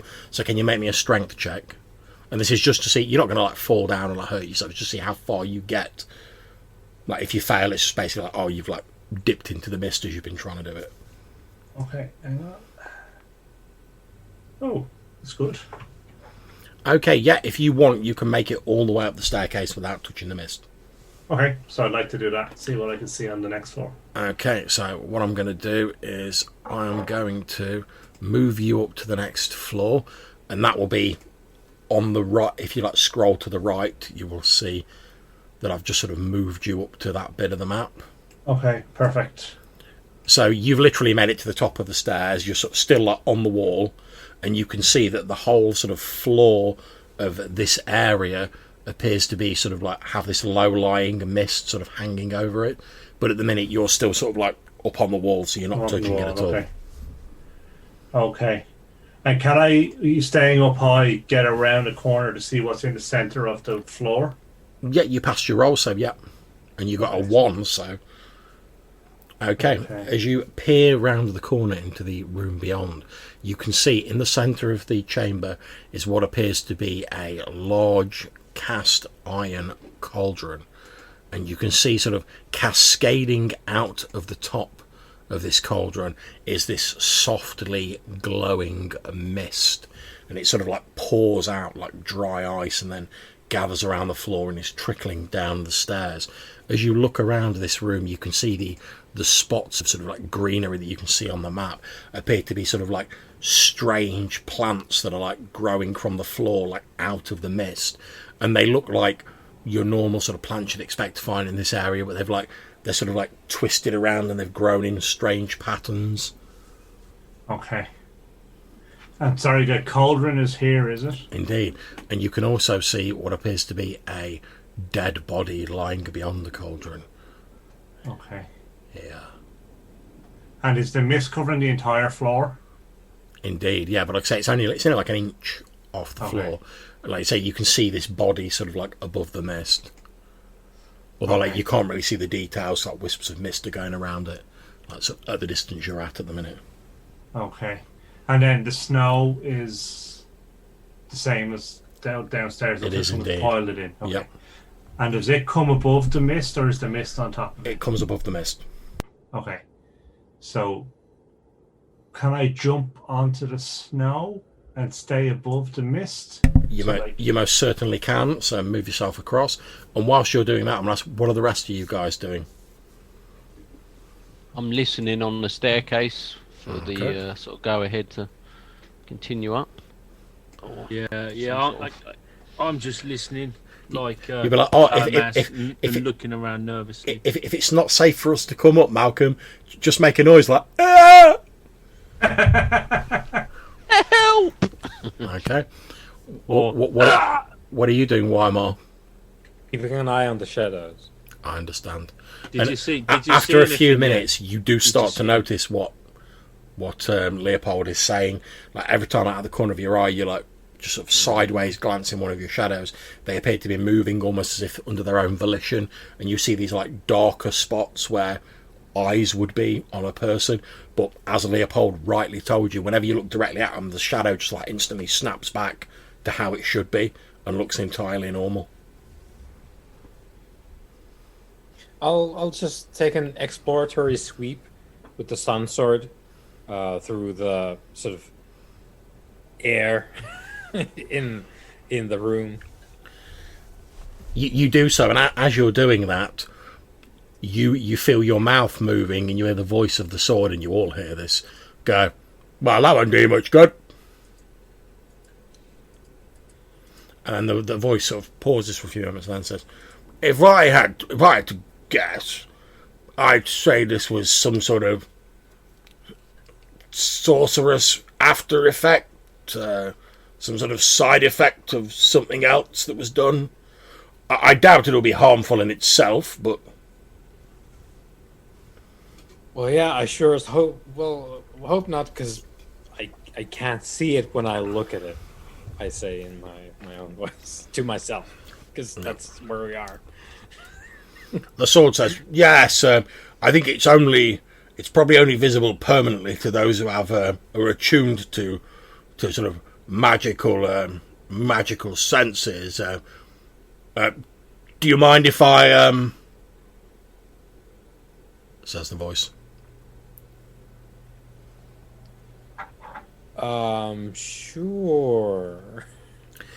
As you say that, your vision abruptly shifts, and it's as though you're like 3 foot lower than you were previously, and like your vision's sort of oddly like distorted. But as you're now sort of like looking around the room, and you're not controlling like the pan of your vision, but as the vision moves across, you can now see clearly, like even when you're looking directly at them, all these shadows moving with these like dark spots on them.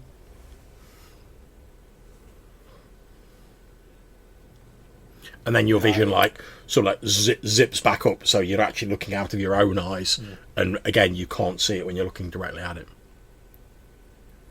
Right, Leopold, you're quite right. Me and the sword have conferred, and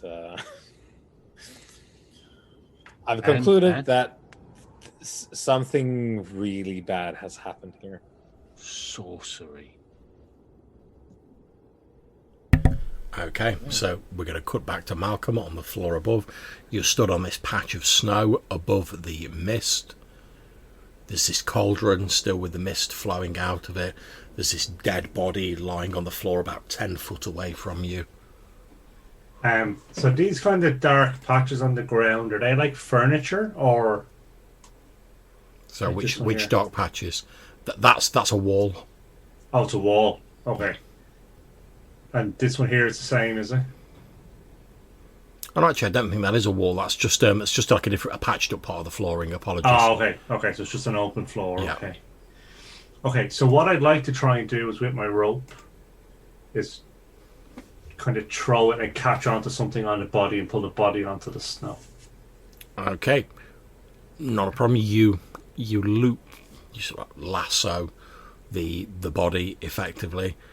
However, as you do so and you start trying to pull it towards you, the body sort of like falls apart. Okay. And as you can now, and basically you've like looped it like under the arms, you've basically got like the upper torso of this body, like the rest has been left behind as though it's sort of broke in half. And as you drag it towards you can see it's leaving like a bloody sort of trail of viscera on the floor, like in a streak as you're dragging it across. And as you pull it a little bit nearer and you look at it, you can see it looks to be a human body, but it looks like quite primitive. And it looks as though it's been like badly burned or dissolved, as though it had been exposed to like some sort of powerful acid or corrosive agent. Okay. Okay. And then in terms of, is it kind of carrying, it's like primitive, like the kind of the Lang, the kind of no. kind of gear, no equipment, just kind Yeah, of. I mean, it's taller than the Leng you've seen so far, but it almost looks like sort of like Neanderthal-like or like caveman-like. Okay. Okay.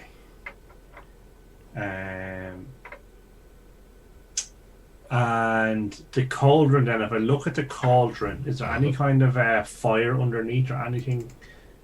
No, it just looks like a magical cauldron that's spitting out mist. Indeed. Okay. And is there anywhere that looks like there might be a lid for it or anything that? Not that you can see, but it's possible if it's laying on the floor and it's just like a thin lid, you wouldn't be able to see it because of the mist. Okay. And is it kind of swirling out around the room and then down the stairs, or is it kind of coming up and down the It just stairs? appears to be like spilling out in all directions from the cauldron, Okay. and just sort of like almost like I say, like liquid nitrogen style, like flowing across the floor. And obviously, after a while, it dissipates. But obviously, some of it's getting like that's why it's only got halfway down the stairs, because it's dissipating before it can get all the way down. Okay.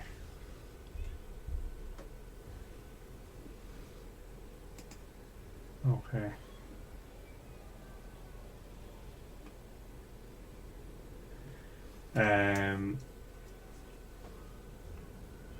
So I guess I'll call down to Brother Lomas at the bottom of the stairs that it looks like there's a cauldron generating the mist, but nothing else of interest up here. Should we go on, or what do you suggest? There's further floors to explore. I'm going to head up the stairs. Okay, yep. So See. I'm going to move you up to the next floor where Brother Lomas is. Sorry, where Malcolm is. My apologies. So I'll move you up to there.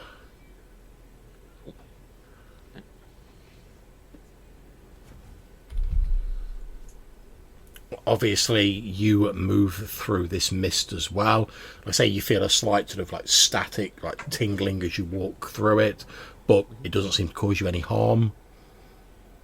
And as you walk up into the room, you can see that, as Malcolm has said, there's this cauldron in the middle of the floor. There's this like mist cascading out of it that's faintly glowing, and it's flowing across the floor for some distance before dispersing.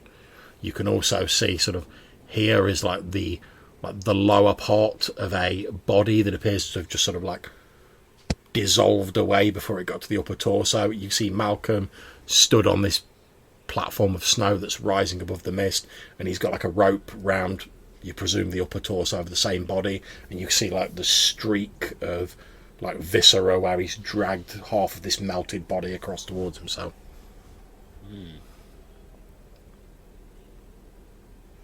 Okay. Well, Don't spend too long in the mist. Yeah, I shall join him on the snow to be on the safe side, or hopefully on the safe side. Yeah, that's fine. Is there any form of like chandelier or anything that would light up the room and in the ceiling? There isn't, no. The only thing that's providing light in here is the soft glow coming from the mist. Okay. And did I miss that we think the stairs is underneath that snow? Is that? Sorry, that's just how I've laid it out. The stairs aren't underneath the snow; they sort of head up above it. All right. So there's like the staircase continues up here to like the next floor, you presume. Right. Okay.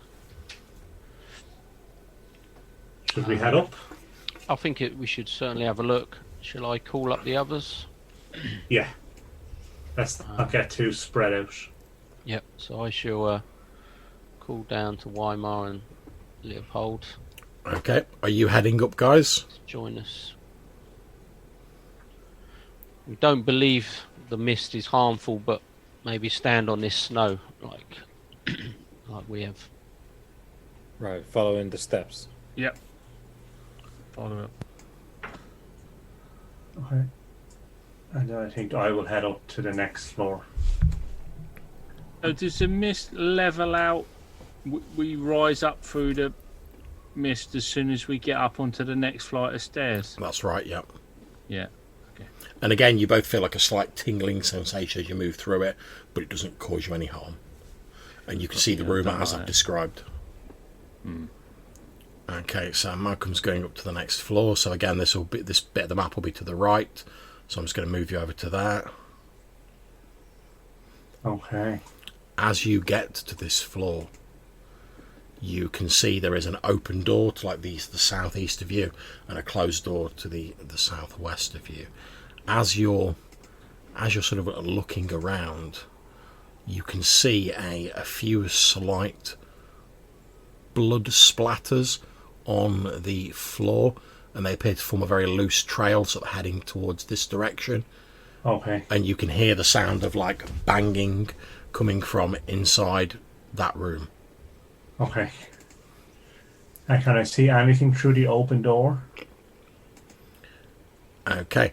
As you look through the open door, you catch sight very briefly of what appears to be a slightly hunched figure sort of moving around in the room beyond, but you only just catch like a brief glimpse of it. Okay, so I guess I'm assuming over the few months we've been working together, we'd have come up with a whistle signal that would indicate that we found something dangerous. So I'll just kind of whistle that down the stairs. Okay. And string my bow. Okay, I shall slowly sort of come up the stairs as quietly as possible. Okay. To join, as I can't hear any immediate sort of combat. I'll move you up. There we go. Yeah, I keep going.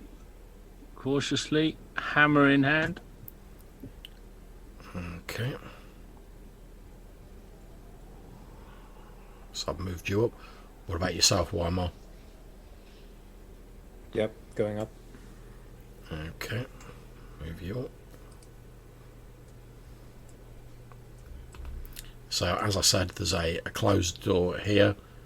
There's an open door here through which the figure was glimpsed. And you can hear like the sounds of like sort of like banging coming from it inside that room. And was there one more floor? Did the stairs? You believe that there's probably at least one or two more floors. Like the stairs sort of carry on to the west of where you are now. Yeah.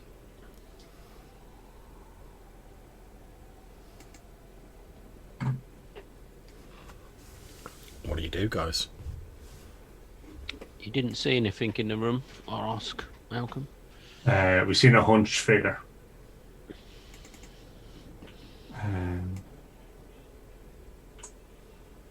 Alive. So, yes, kind of moving.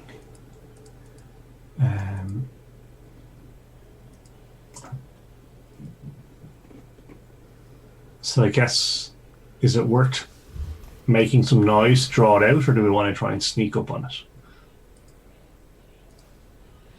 You saw it walk just past the door or further in the room? I guess I kind of seen it from kind of moving through the door and heard a banging noise. You didn't get an idea of what the banging was? Another door it was banging on, or the floor, or... It sounded more sort of like someone moving around clumsily in the room rather than like someone banging the door.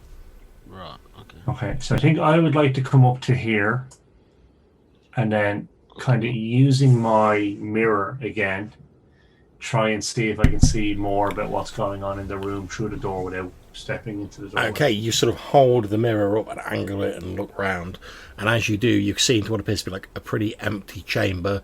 There are two primitive looking humans in there. One of them is lying on the floor and but sort of like occasionally like sort of thrashing around and making this like bumping noise. Yeah, this primitive humanoid has like this huge sort of like slashing wound across its chest, which is like leaking blood out of, and you can see the other primitive humanoid is like basically trying to like press a piece of cloth onto the wound, and perhaps they're communicating, you're not sure, but they seem to be making these like primitive sort of like grunting, almost like ape-like noises. Okay. Okay, so I guess I will just kind of step into the room with my sword drawn. Okay, as you step into the room, the non-injured, I'll call them Neanderthals, just say me, I keep saying primitive humanoids. The sort of uninjured Neanderthal looks up at you and immediately goes, "Ugh!" and lifts up what appears to be basically like a sort of large like thigh bone, like that it's holding like a club. Doesn't like immediately rush you, but sort of like looks at you like wearing it. He's like, so I'll kind of step back a little, like kind of just back off a small bit, and just point at his friend and make sewing gestures. you do that. The Neanderthal doesn't really seem to understand, and basically sort of like still holding this club, basically goes. Okay.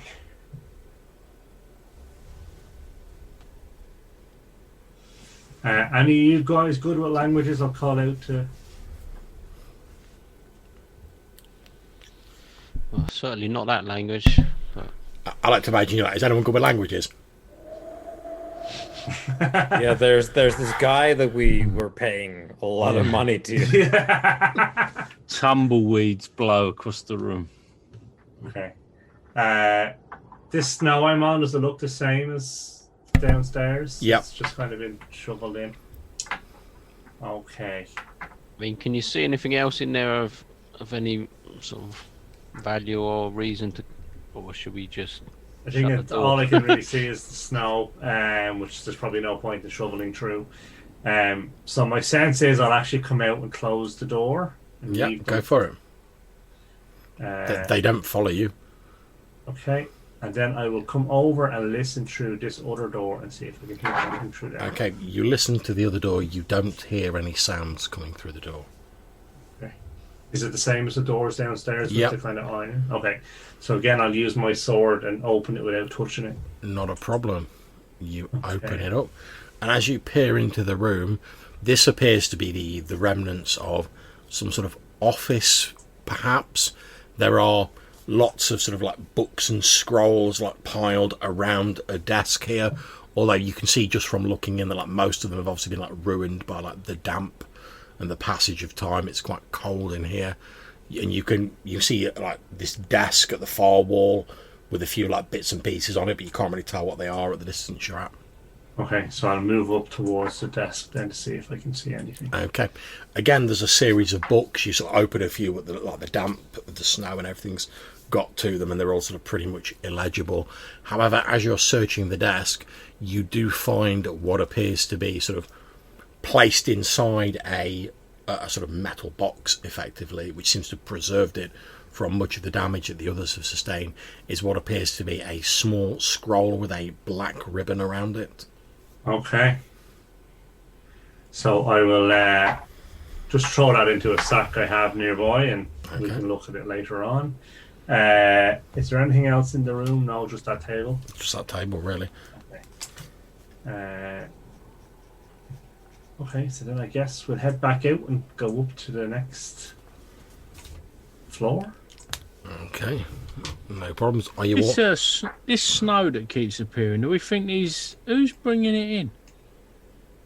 Who's bringing this snow in? It's a good question. It's the whatever creature had the big feet. Bit bloody strange, isn't it? Yeah. I wonder, does it like the cold? Is that what the problem is? But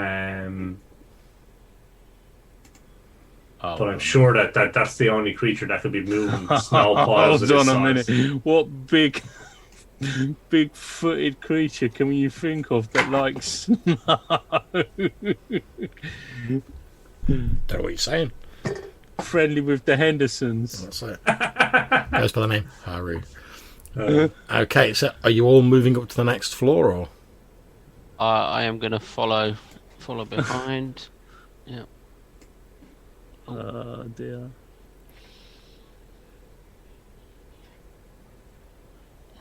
Okay, I'm just dragging you all across.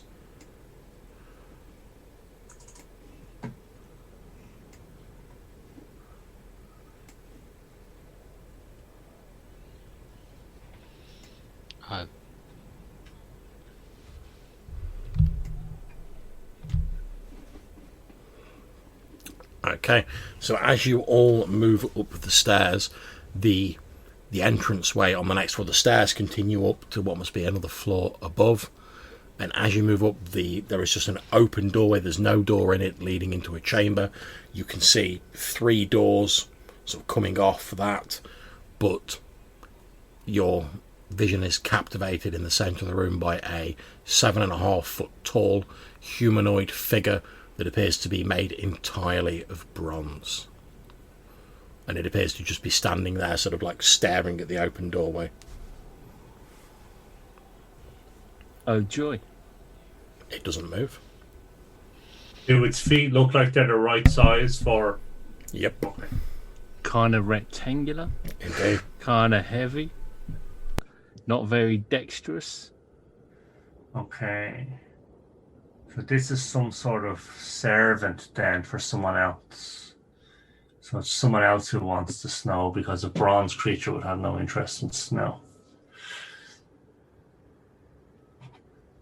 Does it seem to be guarding these doors behind it, or just? It's difficult to tell because it's not like reacting to you or doing anything at the minute. I mean, it's not stood in the middle of the standing chamber. directly in front of. No, it's just stood in the middle of the chamber, like. If we go in here, he's not gonna be happy. He's gonna rear up. How big are the doorways behind them? They're similar in 7.5 size to the other doors. They're So are they small enough that he would struggle to get through them, or are they? yeah, they're pretty sort of small. Okay. Well, they're normal sized doorways, but they're small for that creature. It could maybe squeeze through them, but it wouldn't be easy. And he's not flexible really either, right? No, it's made of metal. Okay. So what I want to try and do then is use my stealth Okay. to try and sneak through to this open door here, and to see if he does anything. I basically kind of step as close to him as I can to see if he actually activates. Okay, make your stealth roll then. I don't actually have an indoor stealth roll. It was more. Oh, that's fine. You're just sort of doing it. Okay. Yeah, so move yourself to where you want to be. I can see you've done that. Yep, you sort of sneak past this thing. It doesn't really react. The room you're in, again, opens into like a small sort of plain room. The floor has been patched up in here. Again, you can see sort of similar like strange growths, like bushy growths coming out of the walls, as you saw in the misty chamber on the floor below. So then I think I want to try this middle door. Okay. Is it the same as the doors downstairs? It is indeed. Yeah, then I'll just open it with my sword again. Do you want to move for the moments before I do, in case this goes pear-shaped?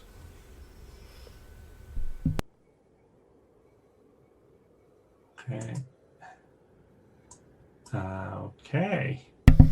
It opens into a chamber beyond this, and you can see again another pile of snow, and you can also see what looks to be an extremely, it must have once been like an extremely fine embroidered rug that's on the floor, but half of it's under the snow. It's damp, some of the fibres have rotted away. There's like an odd sort of mouldy, like pungent smell coming off it. Okay. Okay, and if I move to the third door, it's the same as all the other ones, is it? Yep. Okay, so I'll just open that. Okay, again it appears to open into another largely empty chamber with a few like specimens of odd plants growing in it. Okay. And all the time you're doing this, the bronze figure doesn't move. Okay. So I guess it's waiting on the wizard to call it. Something to activate it, yeah. Yeah. So I think this might be a time for us to find the wizard before he can activate the statue. Well, there's only one more floor, probably. I think, from our estimations from outside. Mm-hmm. Should we head up, so? I think we need to. Now we've got this far. Okay, so again, are you all heading up to the next floor? Yep. Yeah, I think so. We want to stagger it slightly, rather than all just sort of bowling. No, let's just all ball in. It's getting late. What's the worst that can happen? Dr. Pepper. Okay, let me just I'll be a wizard. drag you all up to the next floor.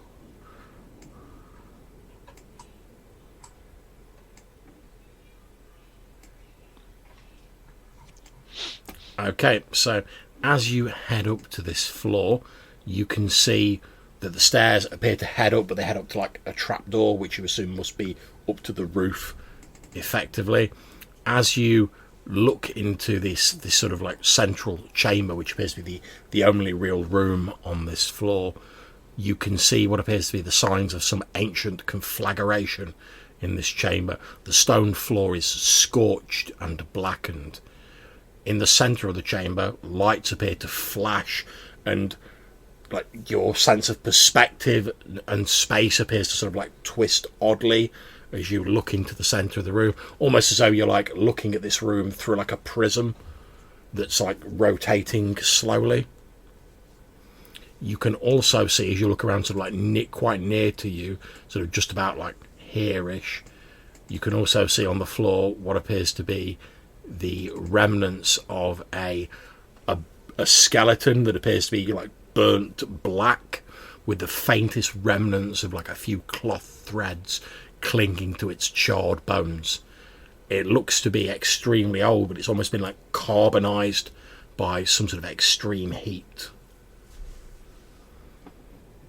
Looks like a spell that went bad. Very bad. And as you sort of peer across the chamber, like I say, your sort of sense of perspective and space like gets warped as you're trying to look across the chamber. But occasionally, as this sort of like distortion seems to like twist, you catch sight of what appears to be maybe like a desk or like a bookcase. You can't really tell. So like just beyond this chamber, like on the far wall, sort of like around about here. But you can't really be sure, because as you're looking, like your sort of vision is being like warped and twisted by whatever's like going on in the center of this chamber. Okay. And can we kind of see the, I don't want to call it a force field, but you know what I mean, that can we kind of see that, or is it just kind of like you're looking in the mist and it's just you can't see anything, or is it very obviously that there's a, like I say, you can see it, but it's almost like when you try and look across the room, it's like you're seeing it through like a kaleidoscope. okay, And like someone's like just slowly sort of like turning the end of the kaleidoscope, so like everything's moving, but it's more just your perception, like the room isn't actually moving. okay. And if I try and touch it, or if I step into the middle of the room, I guess this Move yourself in if you wish to go in the middle of the room.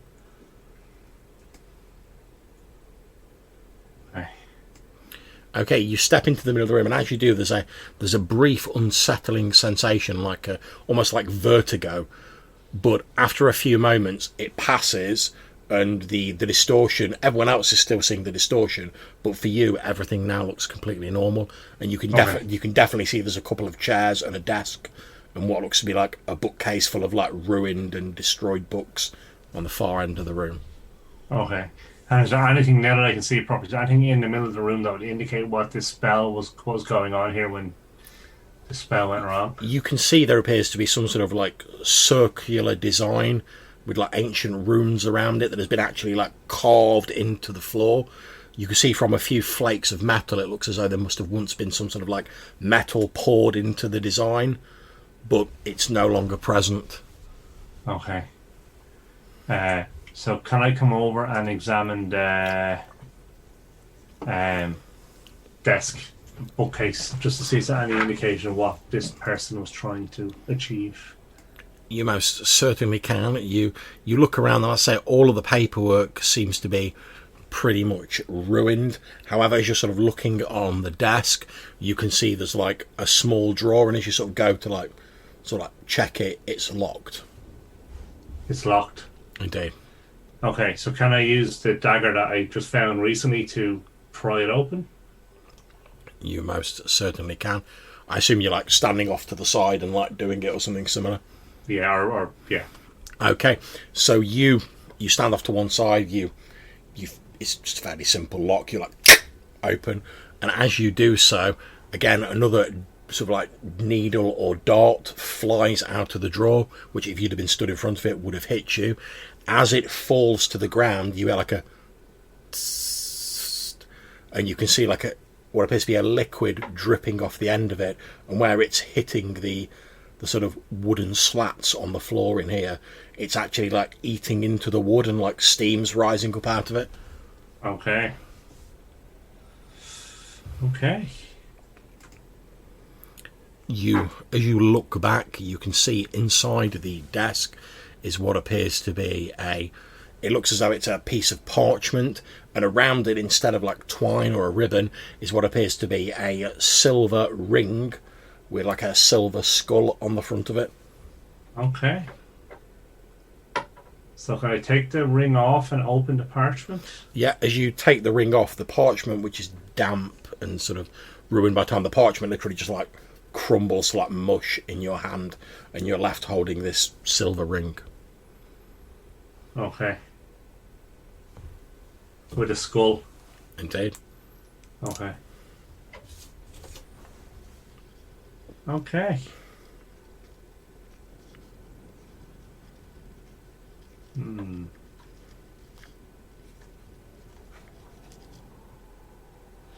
Okay, and there's nothing else on this side of the room. Everything else is mush, is it? Not that you can't see anything else of interest here. Okay. Cool. So, I guess I'll go back to the others and tell them I found the Okay. strange ring. At this point, can you please make me a save versus spells? Since you've been in that room for some time now. And as I'm sure Johannes will have long suspected, I will get out my favourite book. Okay. Just let me make sure. Now the question is, which table? I know that book of dankness. I didn't realise how thick it was. I've only ever seen the PDF. Well, as you said, it's all about all about the girth, mate. Mm-hmm. Especially the revised version. It's hefty. Yeah. Yeah. Wow. Oh, splendid. Well, possibly not splendid, but okay. Can you roll me a D200? can.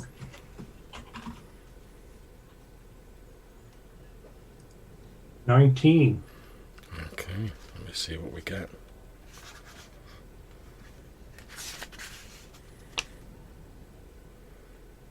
All right, okay. As you guys see sort of Malcolm step out of this shifting distortion, you see that his face appears to be covered with a severe case of acne. That is all. Okay. And also, you lose 1 point of constitution. Oh.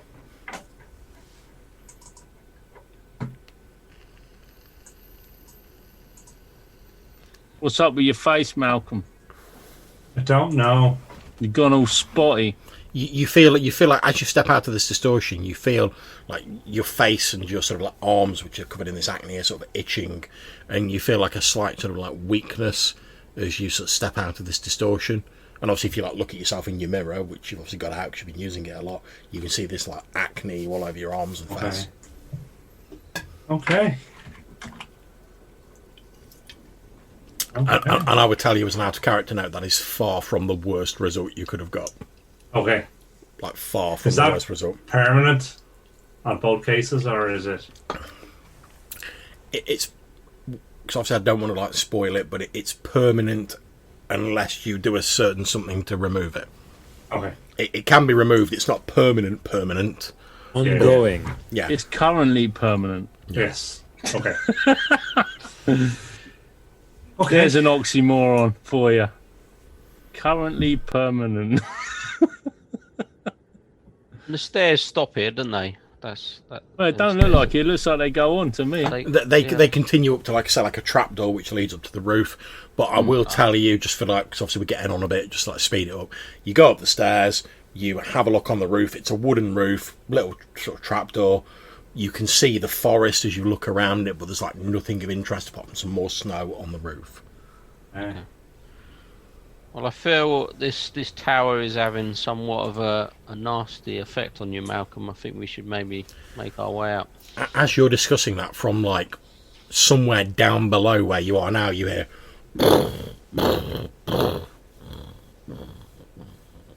getting like fainter and fainter. It's your man. He's off to get some snow. Okay. Sounds like our friend is leaving. Let's follow. Let's follow. Let's Down follow, yeah. Yeah, we'll follow down.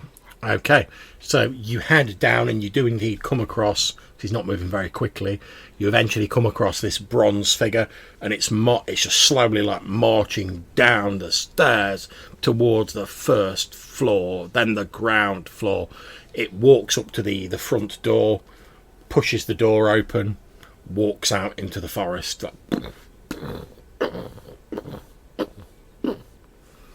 What do you guys do?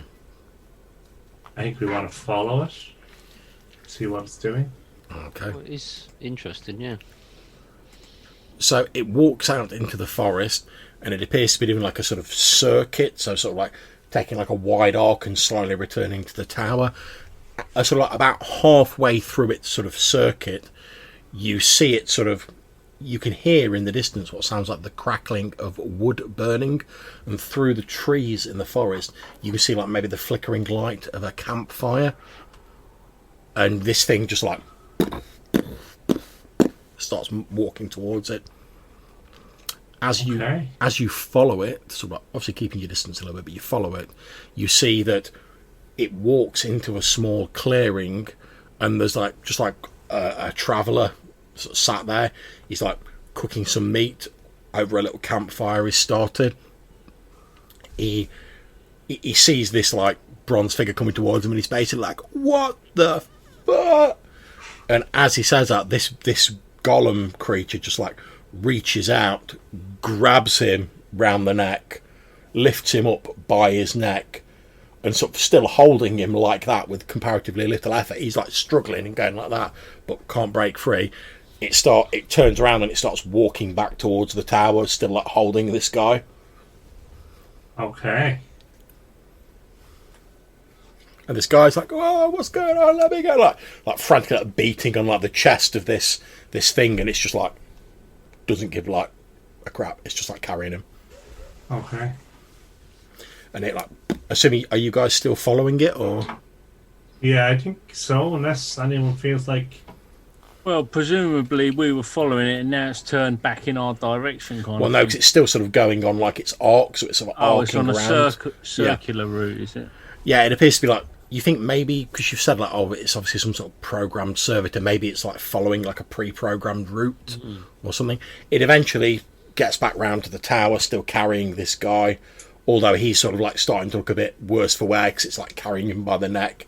He's like obviously having trouble breathing, and his struggles are getting a little bit weaker, and his shouts a little bit fainter.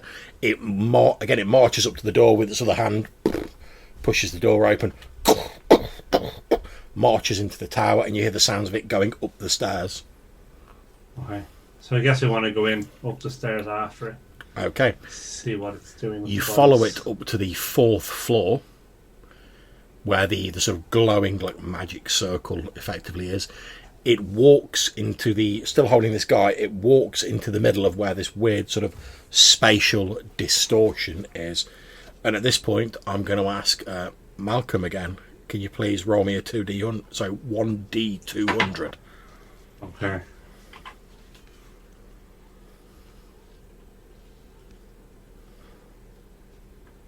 Okay.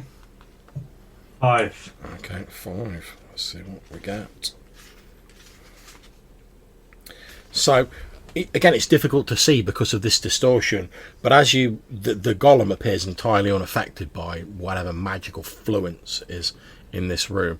But as it holds this struggling figure there, you watch as his feet seem to sort of twist and warp and sort of change until they resemble more like, and he's sort of like screaming in pain, until they resemble more like animal claws rather than human feet. The bronze golem just stays there, sort of like holding him. Okay.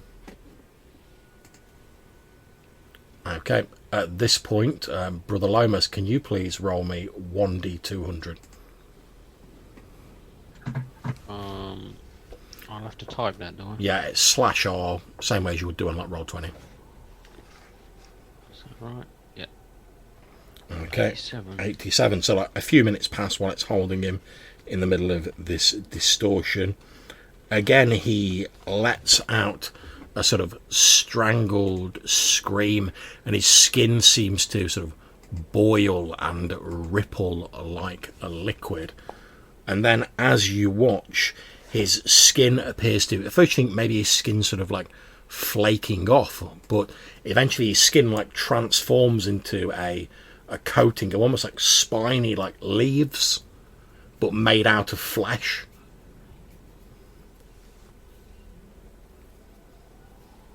I'm gonna try and kill the geezer. Okay, wait, are you throwing the hammer at him or whatever?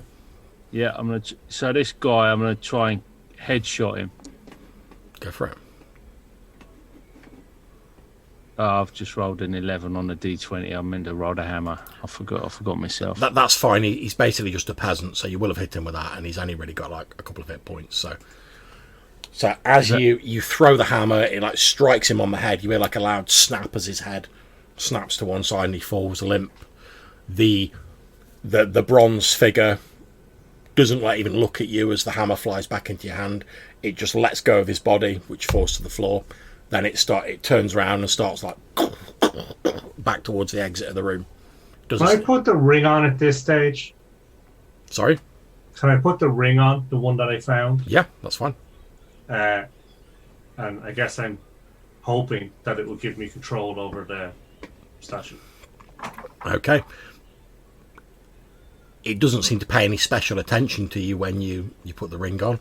And as it draws level with you guys, again, like not reacting to your presence whatsoever, it moves round you, starts walking down the stairs, and it returns to its original position on the 3rd floor.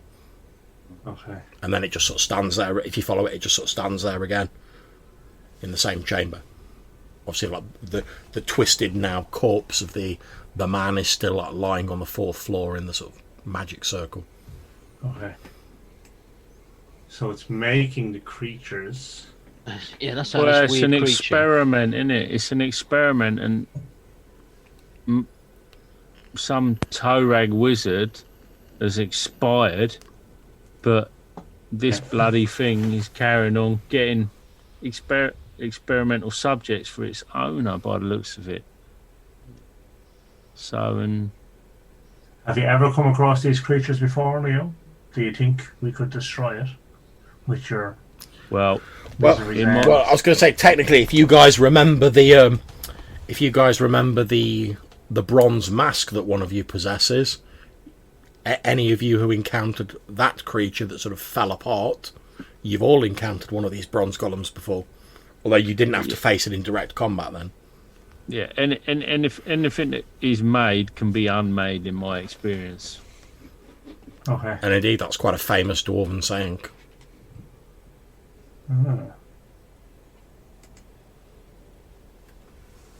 Because it feels like they shouldn't be allowed to continue. But yet there doesn't seem to be any other way to stop them without. Oh, can we examine the scroll? You most certainly can. Okay, so yeah, you take this scroll out. So let me bring up the note for that. Okay, so you take the scroll out.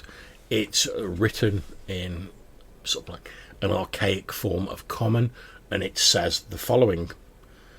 Whilst I agree with my colleagues that the great working was necessary to prevent the great beast from beneath the ice escaping, there is unsettling talk of many who do not understand our actions. They plan to flee the land of our birth. This is not acceptable. I must find a solution. I have spent long poring over ancient tomes, having discounted sacrificing the spark of life to achieve a pallid version of immortality. I have heard rumours of a mage named Akbeat to the far north. Although I do not know him, my colleagues claim he has sought the aid of nameless entities to enable his own survival. This also seems unacceptable. If we sacrifice humanity to gain life, what is the point? I must find a way of us adapting quickly to our new environment if we are to retain Valconan as our home. Further experimentation will be required. Alright, there you go. Okay.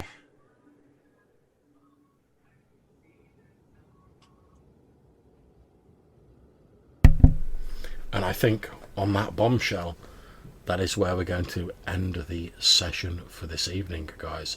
Thank you very much for playing. I hope you all enjoyed it. Yeah, it was good. Thanks, Sean. Yeah, And man. obviously we'll sort out XP and everything in a minute, but I'm going to end the stream here. So thanks again to my wonderful players and anyone who's watching this either now or in the future. Take care, and hopefully we'll catch you for the next session. See you in a bit.